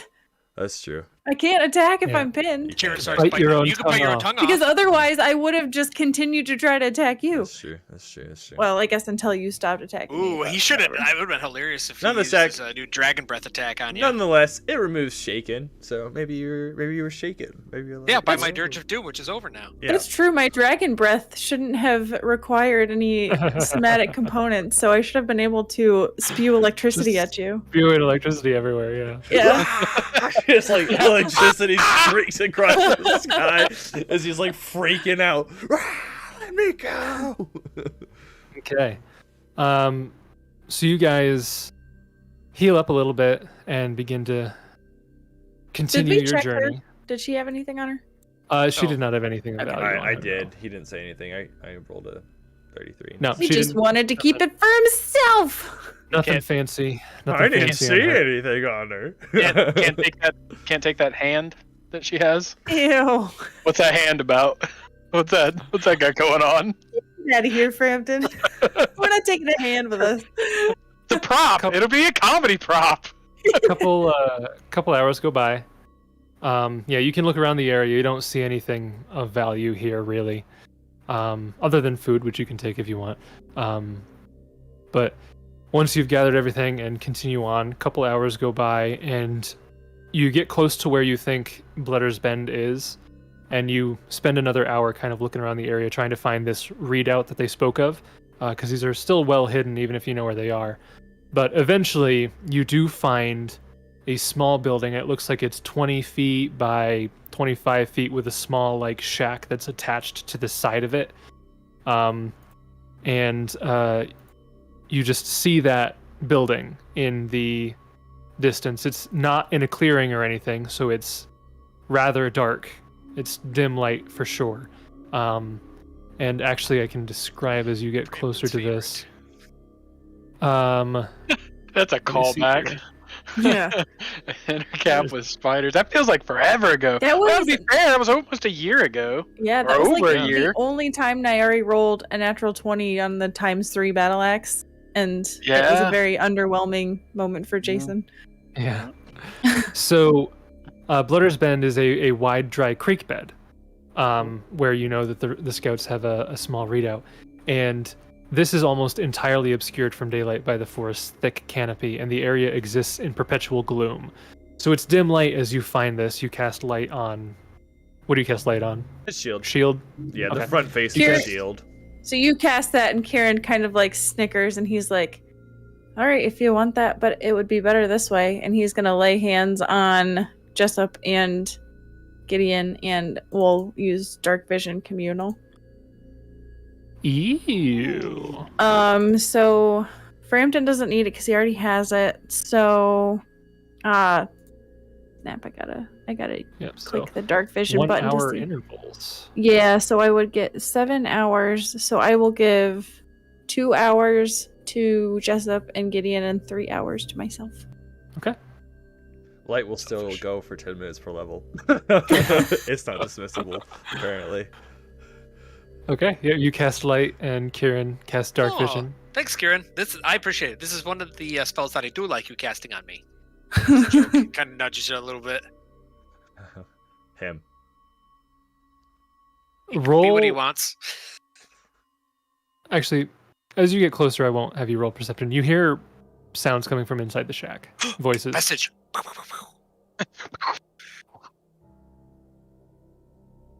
You're too far away to make out what they're saying, but you do hear voices from inside. Before we have continued on our journey, Gideon will have cast a 1-minute spell on everyone before we went A to 1 minute duration spell or No. a 1 minute casting? 1 spell? minute casting time, hours per level. So Okay. at the end of that fight, before they all took off, Yep. like, hey, hold What's the spell? secret. Jason loves that. Sure about that? Yeah. So you think they were gonna let a dude that we met like Yeah. a day or two ago just cast spells on us without telling us what they are? He'll explain. Well, that's, to be fair, I've known somebody for a while, and they were casting spells on me a minute ago. Yeah. This is fair. Kieran was throwing electricity like it was candy. Yeah, we were friends. Kieran's going to spellcraft that. You can do that. Ooh, spellcraft. Oh yeah, let me do that. He's It's just a- gonna whisper it to you. It's a Probably. level 3 spell. So does that succeed? 15 Yes. plus double Oh the crap! spell. Actually, no, 15 plus the spell level. Even if it's the caster levels, they still succeed. Even still, yeah. All right, I'll just click it. You guys learned It's double the spell level, isn't that it? he It's gonna casts say- Marcher's he was gonna- Last Blessing. Oh no, it's spell level. Hey, Frampton was gonna go to Jessup. You know I'm rubbish with this magic stuff. What is he doing? So, It is. are you sure you can cast that on them? Yeah. No It's a- two. Are you Personal. sure that the range is not personal? You targets you and 1 ally per level. Oh, why does it? Okay. For reasons. See text. See the text. Well, yeah, Jason, you didn't read the text. Why would I read the text? it's a block. Long story It's like short. reading instructions. It's Long insane. story short, you will know that if Gideon falls, a cure mass wounds will go out on everyone else. Oh, see, I think it would be funnier if you That'd be went pretty below cool. 0 and it like drew our life force to bring you back up. Right? No, there is a You're similar like, spell that just does in that. case I go down, if I go cannot down, falter. it's actually vampire Right. touch on you I guys. shall not falter. Okay. No matter the cost. No, Like, matter come the back! cost. So you cast that spell. Yep. So you can have that up and running as you get Cool. close to this shack. Are you all approaching? Are you just sending one of Must you? stealth up. Oh yeah. Okay. We're doing the Frampton. Ninja. Go ahead and roll a stealth check as you try to approach the shack. Stealth. 25. Okay. And you get closer and closer to this, and you're standing by the door, which is closed. The front door is closed. Actually, I can show you this. A door. Do show me. I want to see. Let me. It's She's just the like- same map, but he draws a shack. It's the same map we dropped Yeah, the shack on it. Oh my gosh, it was. You Was that on your? see, Jason, this is the kind of thing that we were talking about. This is exactly what we were talking about. If you weren't playing Trackmania, you would have had a different map ready for us. Well, in this case, How hard it is to find good maps. Kieran. Wait, you just put Kieran on a different layer. What? No, you're standing just one square ahead of Frampton. I can't move myself. I'm on the wrong layer. I'm on the map layer. You were tied up. Why are you on the map layer? Did you? Oh, there we go. Okay. Yeah. You must he's have in the grabbed building. me when you put the shack on the map layer. So I must. Kieran's Okay. back here. So, you hear voices from inside with your 31 because of Canny Observer. Do you speak or understand Goblin? Yes, I Okay. do. So you hear a number of voices coming from inside of this shack, and they're kind of grumbling to each other, and you hear one voice say, "Is this? When do you think reinforcements will arrive?" The other one says, "Idiot! Won't be no reinforcements. Legions abandoned us, left us out to dry." Yeah, you've seen it yourself. Them humans are rallying, picking us off one by one, just like we were doing to them. Says, "We were nothing more than Xerxes' undesirables from the start." And the one guy says, "Hey, you watch your tongue when you talk about the general." The guy responds, says, "Or what? She gonna come hiking out through the forest to cut my head off? I'll be long dead before she even gets here." And they just start grumbling back and forth. The conversation continues. So he'll.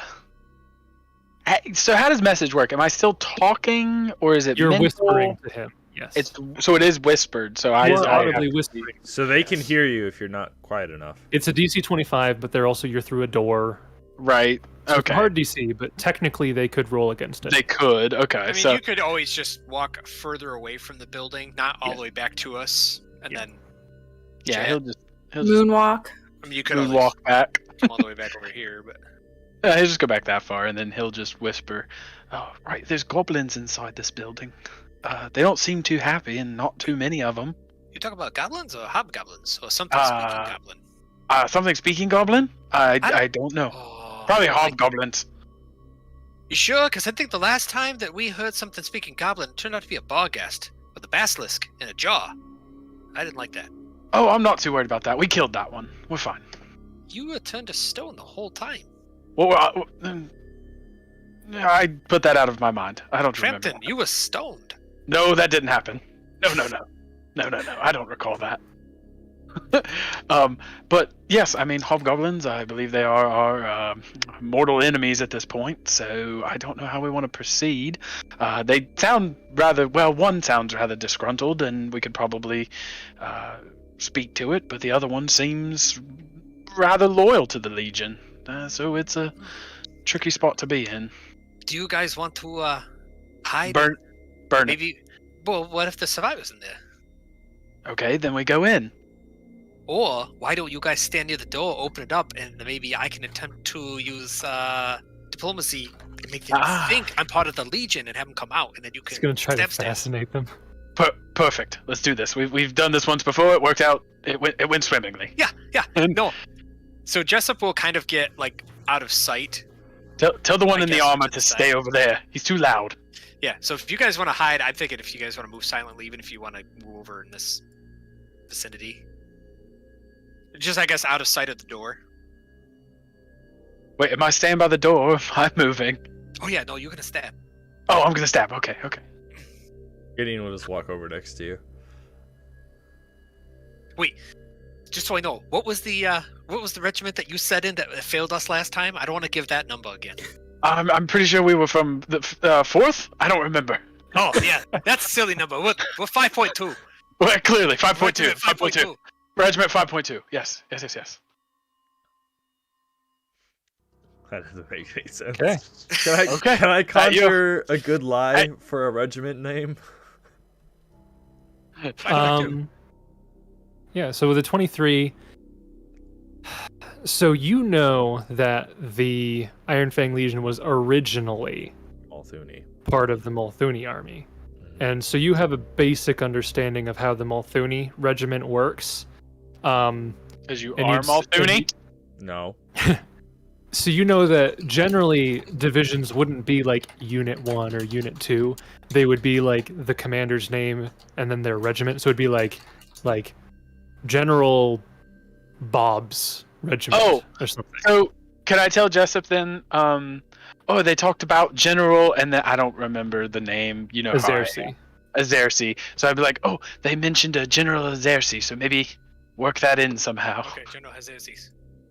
Gideon will nod. That's what you should do.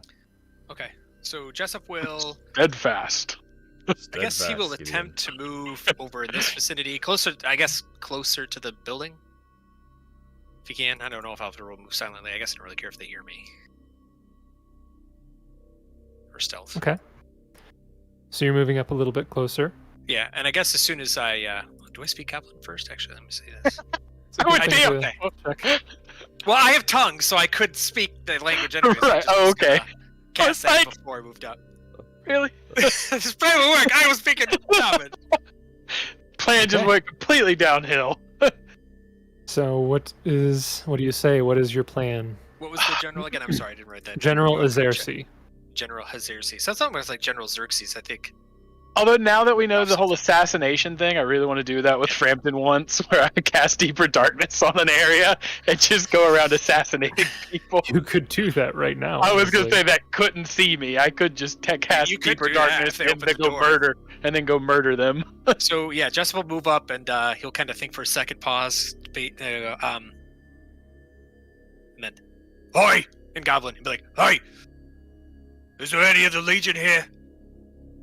General Xerxes had us come over to find any of you rabble that was left and find some of these rangers to kill." Okay. Roll a bluff check, and I'll give you a +2 Good. because you fairly That's pretty convincing. good. You used a voice. Yeah, that's That was pretty good. That was good. pretty good. Yeah. That was Let's go pretty for the good. voice. Jessup's yeah, other yeah. voice. Yeah. Oh my Alright, goodness nice. gracious! A 34. Okay, so you yell that out, and Frampton, you can hear inside. They kind of startle, and you can hear the sounds of like maybe grabbing weapons or putting on armor or something. But one of them's just like, "Hold up! You said that they're reinforcements." The other one's like, "There's no way they're reinforcements. There's no way." He's like, "The heck do you think it was then?" And they're kind of silent for a bit. It's like, "I mean, do you want me to go check?" I was like, Can I hear Yeah. them making sounds? you can hear. Well, they'd be in hushed tones, so from your distance, actually, you would not be able to hear it. I really Um, kind of wish Frampton just did his plan. Deeper Darkness, go in, stab. I mean, that was a. Well, I mean, it's not too late. As soon as he opens the door, Yeah, I could ex- Deeper Darkness and then Yeah. go in. So the one guy's like, "Yeah, if you want to check, be my guy." Hey. I'm not checking. hey, there's a cabin here. What who's inside? If you don't come out and identify yourself now, the Legion is gonna torch it to the ground. The other guy's like, "That sounds really convincing." Sounds like the Legion. Sounds like something the Legion would do. Burn first, ask questions later. Definitely would So do that. you hear footsteps as one of the other voices is like, "Look, I'll just open the door and I'll check. I mean, what's the harm? It's not like there's somebody standing right outside." And rapier to the face. Wait, oh no. You hear How close am I? Yay! Okay. Frampton, you hear the door begin to open as this creature begins to open the door, and I guess we can roll initiative as you proceed to do your Sneak plan. I'm assuming a surprise round for. The Oh yeah, this is a surprise round. I'll just show all of them, even though you're not in the room. I'll show all of them. Heroism is hours per level, yeah. Yeah, So 10 I minutes per level. Ooh. So no, Yeah, that might be gone now. So that's Yeah, gone. it's probably gone by now. That's gone. get for that out of sure. here. Get that out of here. We don't need none of that nonsense. So Frampton's get a 20. Yay! Kieran gets a 26. Frampton, I think our plan actually worked this time. I was gonna say, now that I see that there are 4, I might seriously do the deeper darkness thing. Yeah. Go for it. Jessup gets a 25. Yeah, I say it's pretty cool, dude. Go in deeper darkness and then Dude, that's like any great video game. oh, it's How- so good. Man. How long does that last?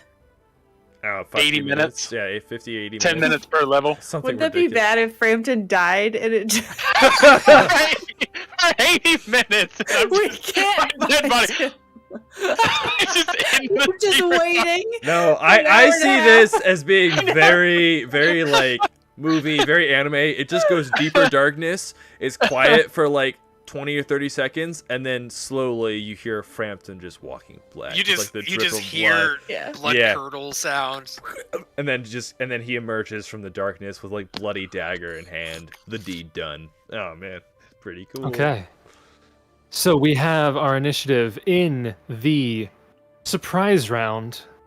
Kieran is first, although I don't know if you want to just hold or if you have Yeah, something you I'm want to do. gonna hold until Frampton does his thing. Okay. Next up would be Jessup. Are you also going to hold? Or do you I want to do something? will. Yes, I will delay until Okay. Frampton does his thing. Which brings us to Frampton. So you get 1 attack because it's a surprise round, so standard or move. So you could 5-foot step and attack if you wanted, that's fine. Oh, this Or is you could surprise cast round? Deeper Darkness, also that's fine. I'm gonna do the deeper darkness. Oh, I'm sorry. I Okay. didn't realize it was surprise round. I guess I would have done something.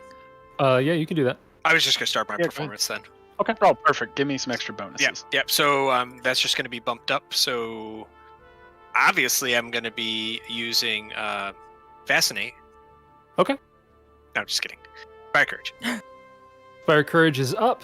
Frampton is casting Deeper Darkness.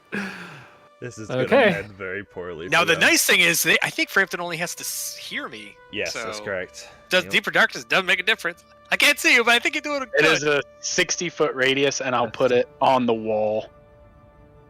Right, so Frampton, why don't Or, you? I mean, if it makes more sense, I can put it on the ground here Frampton, by the can't you door. put it on yourself?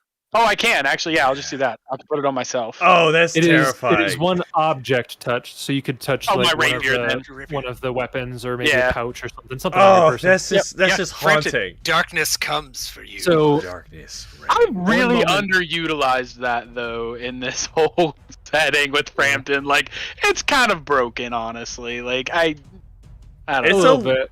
It's a It's little. broken. It's a I little think in broken. situations like this, though, where we have the surprise, we're also out in an area where I don't think it's going to affect us. Whereas if you've done it in a couple places when we're confined, we might have been screwed. The over. text. And that's really what's happened. Yeah. Is like I haven't used it because it would have affected you guys every single time. So I was like, I'm not gonna do it because I really want one of these guys to somehow manage to get out and then Kieran just freaking I will lightning say bolts the him or magic text missile out of nowhere. is pretty strong because even dark vision, unless you have like some higher sense, it Sen- doesn't- yeah, and that yeah. would work, or at least it would help.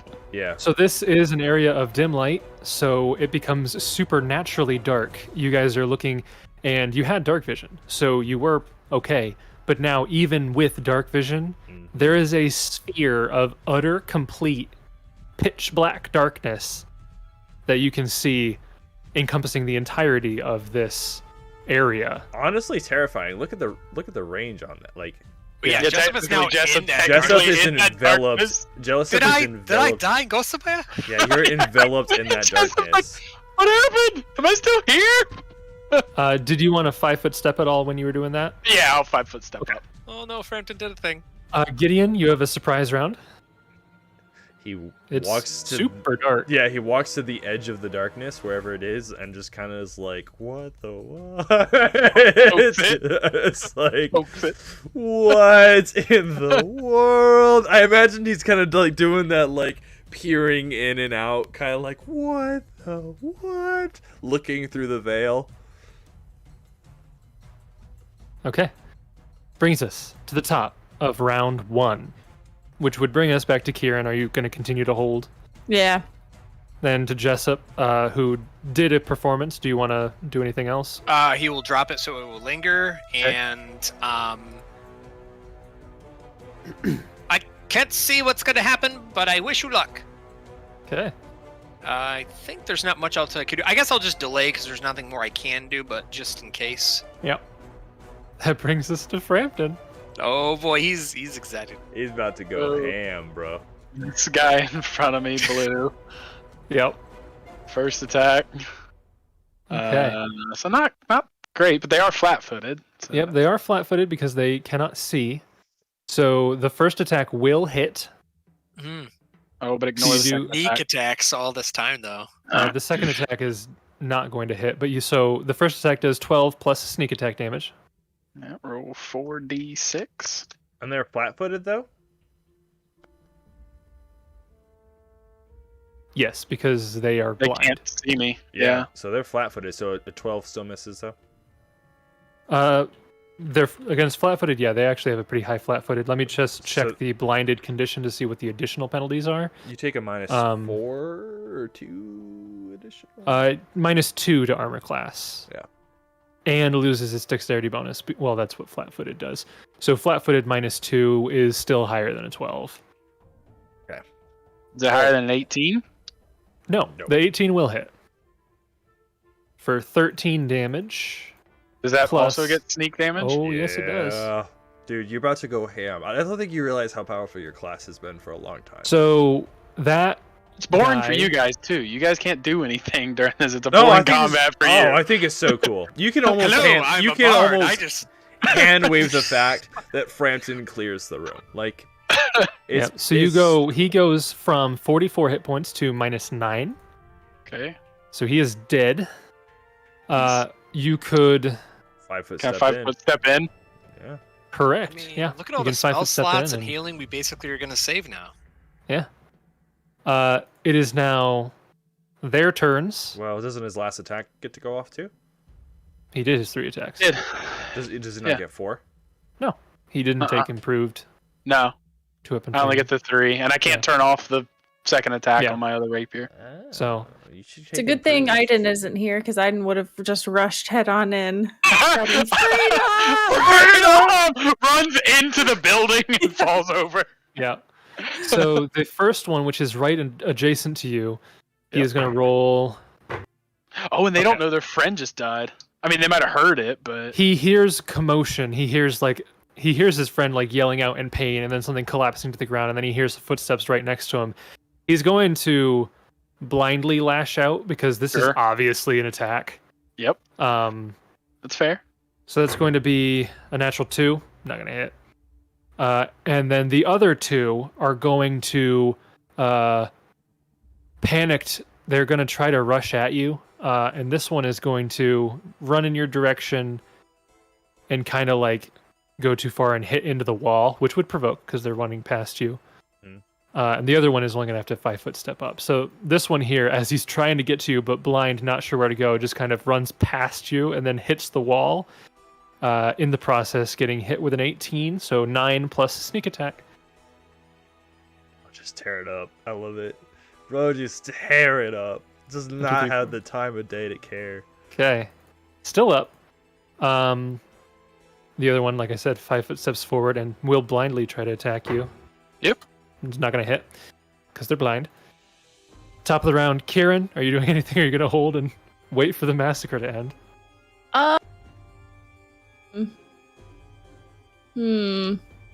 She's like, no, I dispel deeper darkness. And I'm like, "Ah!" As soon as the light come back, Is the door open? Oh yeah, I You can't don't see. know. I won't be able to see. I forgot. Sarah, you Um, don't know. You literally see the void in front of You hear bloody murder inside that house, though. Can we get a sirenscape Hmm. sound? Oh, Wilhelm. yeah. I love it. Oh, that wasn't what I thought it was. I was gonna do like. Oh, it was wet. It was wet. That Oh, sounded like I so don't many like. things. I did not like that sound at all. No. Yeah, I don't have anything. I was trying to be clever. Okay. I got nothing. I'll just twiddle my thumbs out here. Jessup, anything else from you? Oh, no, but my thing will linger. because I dropped that. Yep. He probably would start busting into drowning pools, let the body hit the floor as his oratory performance for them. Yeah. Okay. So, Yep. That's horrifying. They're being murdered in a void, and all they hear is like music in the background. Gideon will That brings also us. hold. I think it's Gideon's turn technically, but he'll hold. Nope. Oh, really? It is Frampton's turn. Oh, fair. I guess I might have skipped you. You skipped me at some point. It doesn't matter. Yeah, you would have gone before Kieran because you go after them. Okay, he'll hold and he'll just say, "Lay on, Frampton." Just recently read Macbeth. That's on my mind. Frampton, it is your turn. Red. Okay. It will be red. which Like, red? Paint the skies red. Oh, the one in front of me. Paint the Okay. town. Ugh, not ideal. Not a great roll. No, Ooh, not a great okay. roll. Not great. So their flat-footed AC is 17, but because they are blinded, it's another -2, which makes it 15. Oh, So you your 16, 16, 15 do still hit. Roll 12d6.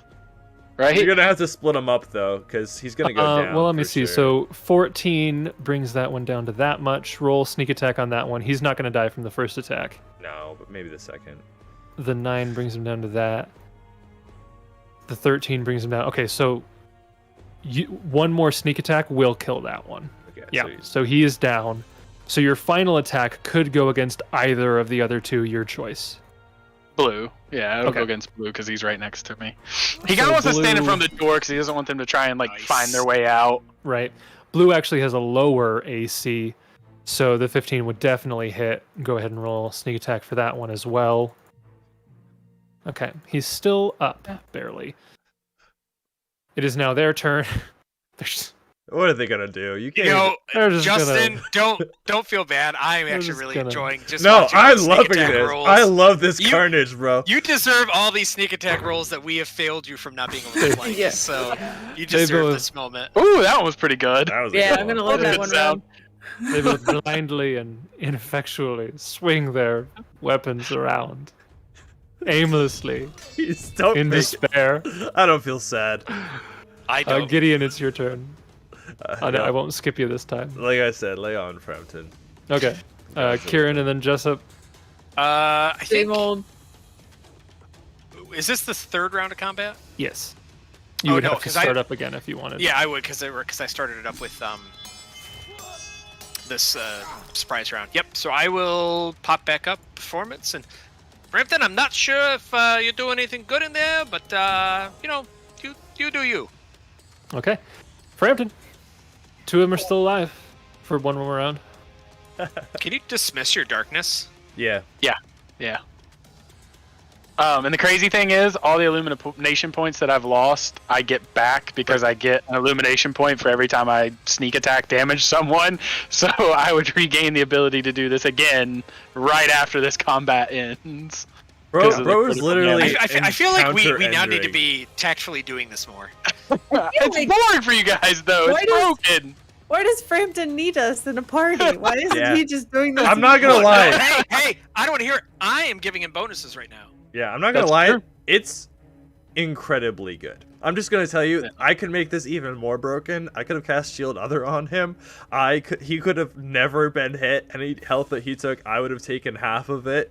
And then Jason's just smiling because he knows that higher level things will have like blind sight or blind Send or sense. blind or- sight Yeah. or something Yeah. like that, right? Or He's like, you can this, have your moment. this also Rogue." only works if you're in dim light or darkness, because otherwise it Right. doesn't go to supernaturally dark. Yeah. So. Right, Truth. right. So yeah, you can make your attacks on these guys, So blue, right? he'll attack him first. Okay, He's 30 He's dead. hits. He had 9 hit points. So Okay. the 12 plus sneak attack brings him way down. The 19 So- will then hit red, who had 6 hit points. So can I not hit red with the second attack? You can attempt Your to call. deal non-lethal damage, or you could just choose not to attack him. That's up to you. I would choose just not to attack him. Okay. Yeah, so blue So- goes down, and you can hold off your attack. That means Yeah. you only spend a standard action. Right. So free action or move action, Frampton will just be like, Right, well, all your friends are dead now. I'd be happy to leave you alive, or you can die miserably like them. But if I do leave you alive, we're gonna want some information. How's that sound? So you hear this one respond, and the voice that you hear is the one that had mentioned about not bad-mouthing the general. Oh no! So you hear this one speak out, and he says, "If you leave me alive, I'll come back. I'll get you. Whoever you are." It's like, you do know he's bluffing, right? real bold terms for someone that can't even see what they're doing. Yeah. You know that your friends are dead. They You were really want to go useless. down this? I am far more powerful than they are.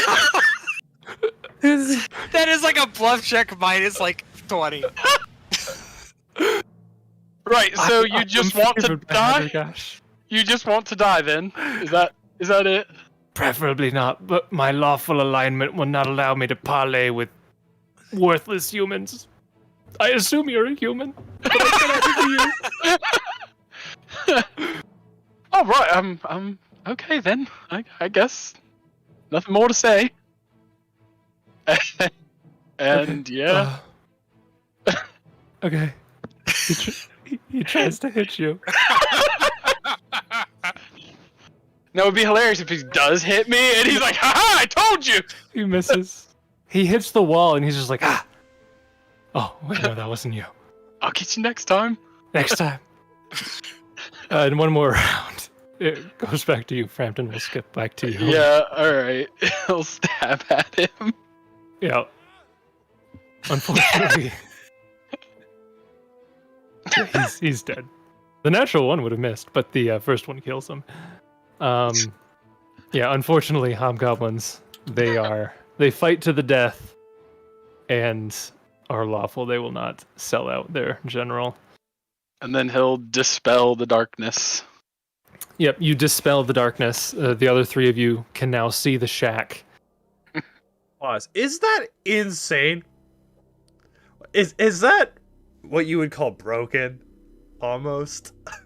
Or do you think It only works under specific conditions. I would say, but do you under think those the conditions? Yeah. Do you think the condition of like I don't think dim it's light or almost dark? any...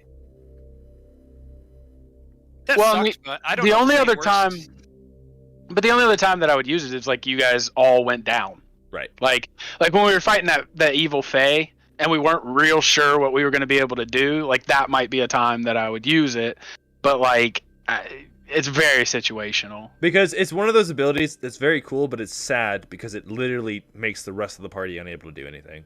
Exactly. Right. So, Did that once. Hey, I did something. I did more damage than you guys. So, you guys step up to the shack here, and you can see that this shack is pretty much barren. Anything useful here, they have probably smashed, or they've eaten all the provisions in here. It's pretty much a mess what they've left behind. And you can see in this main room, there's just the 4 hobgoblin bodies now, and whatever few supplies that they had. So like they had longbows and chain shirts and arrows on them, backpacks, random stuff. Between the 4 of them, you would find a total of 18 gold pieces, and these 2 up here, they both had. I'm not going to make you roll for it. I'll just give it to you. They both had 1 cloak of resistance +1. I think you all already have one of those, but I don't. Jessup does not. Oh well, Okay. there you go. Well, yeah, I- there you go. No, because I have the mule backwards. So Right. I didn't have it because I cast things that give me resist bonuses all the time, so it's kind of Right. redundant. are you wearing a back piece though? He is wearing a different cloak, so he won't take it. Okay. So Jessup will That's walk the up only to thing Frampton and useful for them. good job. And he put his hand up for a high five. Frampton returns the high five.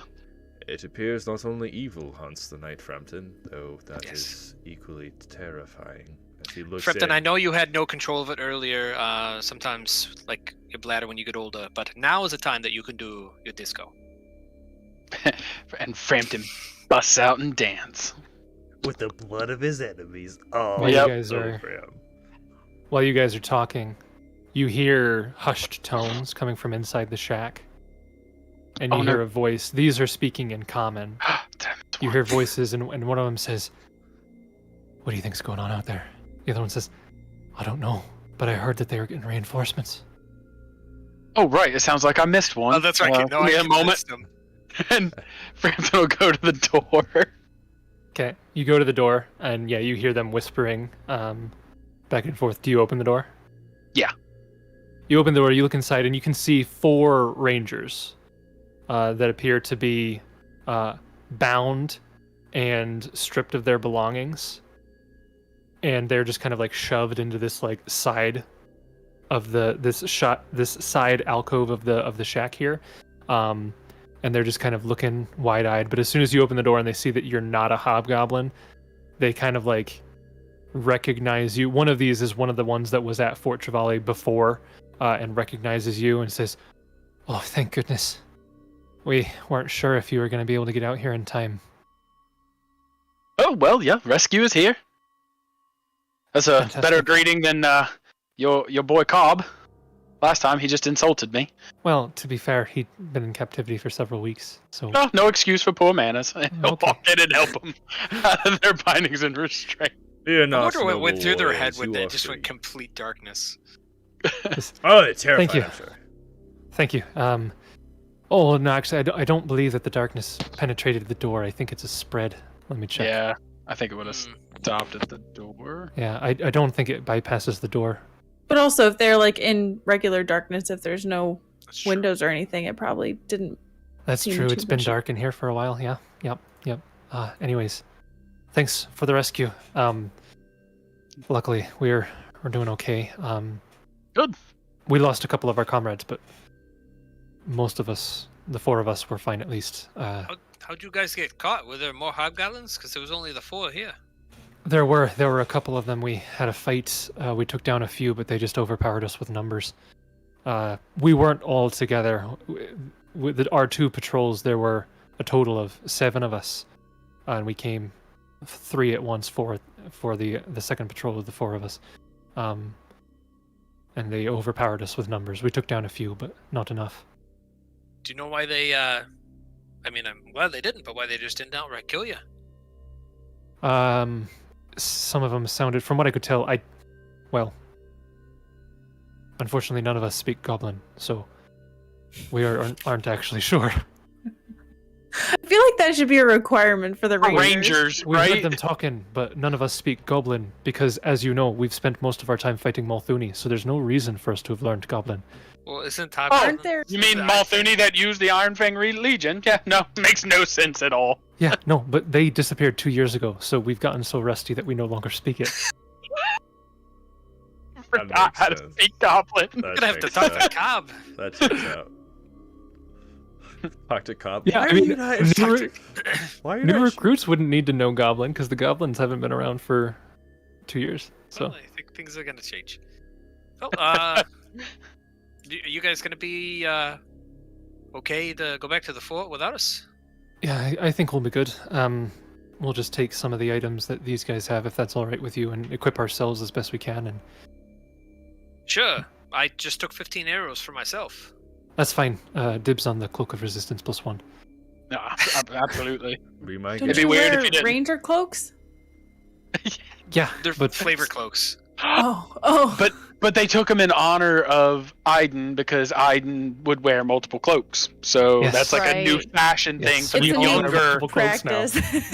the younger Rangers now wear All two of clokes. them wear 2 cloaks. I see. Two cloaks. Yes. That makes we sense. also carry many of weapons, accessory. Would they just in a corner of this are all the weapons they confiscated? There's like 50 of them. It sounds like Actually, you in honor the his shack, memory. you would in the side bit. There is actually some stuff still in there. Not a lot. You could find. Let me look to where it is. I think you can find 20 masterwork arrows, which, if you have a masterwork or +1 bow, they are normal arrows functionally. And you do find, so they managed to hide on their person 3 potions that they can give you if you want, and they'll tell you that they are actually not potions, oils of gravity bow, if you wanted that. Hid them where? What's gravity bow do again? It increases the die size by 1 size category. So a Yep. D6 becomes 2D6, or a D6 becomes a D8, a D8 becomes 2D6, so on and so forth. Yep. It's not a bad ability. I occasionally shoot a bow time to time. And it lasts a while, doesn't it? Wouldn't mind. I think it's minutes per level. Goes Yeah. a minute. It's like Oh, 1 minute. minute because it's Yeah. minimum caster level. So, Yeah. but you get 3 uses. So, yeah, you can Oh, I give don't need yourself all 3 of three those. them, but okay. Oh, however many you want. They can use them as well. They use bows. So, if you just want one, they'll give you one. Yeah, I'll probably just take one. Okay, you can have that. And yeah, they nod to you, and after they've equipped themselves, they say, "Yeah, we're pretty confident that we can make our way back. This was one of the few remnants of the deserters left that we were aware of. There might be 1 or 2 others out there that we're still tracking, but I think for the most part, this is close to the end of the Legion at this point. So it should be fairly safe to make our way back there." What did you say? It's the end of the Legion? You killed them all? In the Fangwood. Oh. I got hopeful for a second. Yeah. The deserters that were in the Fangwood, I think we've mostly wiped them out at this point. These were the last ones that we knew of. So we'll go back to the fort and check to see if there's anything else to do. Any more patrols to try to take out, and we'll pass along what you did. And thanks again. May Desna guide your steps. Okay. So Look. you managed to rescue them. At this point, it is a little later in the day. It's close to, what did I say? It's 3 o'clock now. So you still do have some hours left if you want to continue traveling. From this distance, you won't be able to break out of break into the Hollow Hills yet. But if you were to rest here and then start tomorrow, by the end of day tomorrow, you could get to the Hollow Hills. And we're aiming for Radius Hollow now? Essentially, that's up to you. Ooh, It's close to being on the way. that's in the red. I'll move you to the map. So you Whoa. guys are right about here. You see that? Oh. Hang on. Let me scroll out. Okay. So you guys are right about here. Well, you're not that close to the forest. You're a little bit further in, like over here. But you guys are like that latitude in the forest. Okay. Radius Hollow is actually right here. Oh, okay. So, and then Longshadow is down here. And these So are it's- considered the Hollow Hills, even though they're just little hills? Yep. Okay. So it's a little detour, but it's basically on the way there, honestly. Yeah. So, Well, it's less Legion we'd have to worry about later, I guess. okay. So, you guys Murder want to Hobo again. traverse a little bit more, get maybe to the edge of the Fangwood and then rest, or rest here and then maybe leave earlier in the morning? I think time is of the essence, so if we can get some more travel time in today, it's probably better to get as far as we can, then rest and set out first thing in the morning. Sounds like a Gideon plan to will me. Nod and cast Shield Other on Frampton. Okay. Kieran So- gets jealous and just fires a lightning bolt into the sky. It's okay. I'm gonna buy multiple rings. I Oh. just only have one right now. Okay. So you guys spend a couple hours continuing your journey. You don't make it to the edge of the forest yet, of course. Like I said, it would take another day's worth to get there, but you start on that progress. And then you rest in the forest, take watches. You don't hear anything. Like they said, most of the Legion's probably gone, so it's considerably safer now in the Fangwood than it was. Fangwood's still not super safe, but still. Next morning you wake up and you do all of your daily routine before you begin to move out again. And roughly at around 3 o'clock that day, you get out of the Fangwood, so you've made some time there. And you continue to move along the Hollow Hills. The rest of the day, it's a lot easier to travel in the Hollow Hills than in the Fangwood, so you make faster progress. But if I'm not mistaken, Gideon does still have only a 20-foot movement speed, Yep. right? Yep. So by the end of the day, you've made it right about here. You're kind of halfway between the edge of the Fangwood and Radia's Hollow, and you hit darkness again, and you'll have to You rest mean- up. The three of us made it like over here, and Gideon made it over here. Yeah, you left Gideon behind, so Yes, Gideon is much too slow in his armor. That's fine. I understand. I'm kidding. No, it's fine. It's fine. I had to abandon him. So you guys set up camp again, this time in the Hollow Hills. You'll notice the Hollow Hills are much more open. You don't have the cover of trees anymore. But you kind of find one hill to kind of hide behind a little bit so that you can't just be seen for miles. And you set up camp and you take your watches. And is there any order to the watches that you want to take here? Mm-mm. I don't think it really matters. Kieran can go first. Okay. Yeah. Want somebody to stay awake for the whole night, or want to take shifts? Why don't we just take shifts this time? Noted. And then Jessup will curl up and go to sleep. Okay. But he doesn't volunteer. He just goes to sleep first. You guys... Like when you need me. Okay, you guys take your shifts. Kieran goes first. You don't notice anything. Maybe Gideon goes next. You don't notice anything. About 2 o'clock in the morning. Third shift. We'll say Frampton's shift. I need Jessup, Gideon, Kieran, who are sleeping, roll perception checks. But you want us to roll perception checks? With your -10 penalty while you're sleeping. Nice. So a 7. Wow, Gideon is perceptive while in his sleep. Yeah. So Jessup will have a 0 exactly. Yeah. He's not in his armor, so he's particularly keen to what's happening around him. So I love that his armor impedes his ability to hear and see. Yeah. It doesn't blind him. The moonlight shines in his eyes. Moonlight. Right. so The visions. The visions. Gideon, you are slightly awoken from your sleep somewhat. You hear shuffling not too far away. You kind of open your eyes, you look around. You see Jessup and Kieran are there asleep. You don't see Frampton. However, approaching you, you see a figure. Looks shorter. You're able to see... do you have knowledge local? Yeah. Roll knowledge local. 14. It looks like it's a dwarf that's approaching you. And again, this is the wee hours of the morning. And you're looking over, you see what looks to be this dwarf approaching you. And it looks like the dwarf is trying to be quiet, but also trying to get to you very quickly. He casts light. Who goes there? Make yourself known. And he will cast it on his shield, which he sleeps next to, and he'll pick that up. Okay, you cast light, you shine, you illuminate the area. Justin, what does he see?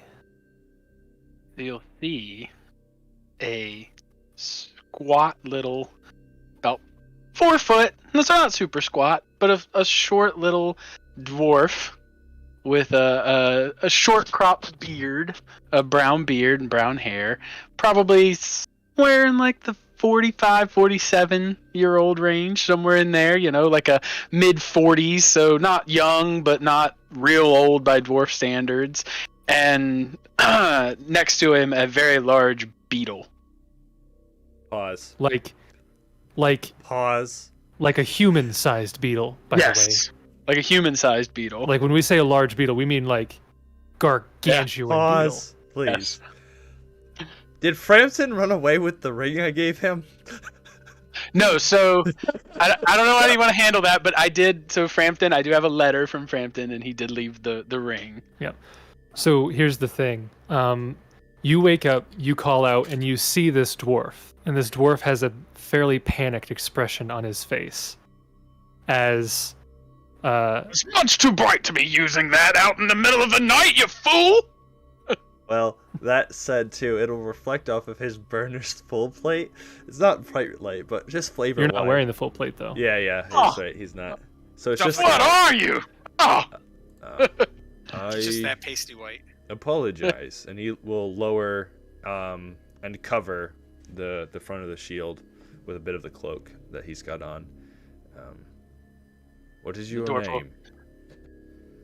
oh well, I'm Hursk Branchlag. I'm a hunter in these parts, the Hollow Hills. I thought you were a ghost for a second. That was quite spooky. I mean, it's rather dark out still, and you're out here glowing. Yes. I'm assuming that wakes us up. But Yeah, you hear conversation. Kieran and Jessup begin to wake up. Yep. But more importantly, I kind of saw your camp here, and just so you know, there are a few creatures that are on their way over here. We need to prepare. I don't know if you have weapons or can fight, but there is about to be a small skirmish here. I just thought I'd warn you. I can try and protect you, but I don't know if you can fight or not. Pleasantries later then. Help me, and he will begin donning his armor. With his assistance, might be able to get it done in time. Almost Okay, on cue with the warning, though. You go to pick up your plate mail. You feel a tremor in the ground, as if there is a massive creature underneath you, digging through the earth. And within moments, two creatures burst out from the ground on either side of you, and you see, I think this is the right map. Oh, here comes the shakies. Dune! Place It's your guys- Dune! We're Place your guys in the middle. You see on either side of you Yeah, the spice these worm. massive creatures burst up from the ground. Oh. Those look like badger moles. No, they don't. No, they look like land crocodiles. Honey badgers. And I as guess- these two huge creatures burst out of the ground on either side of you, we will roll initiative next week.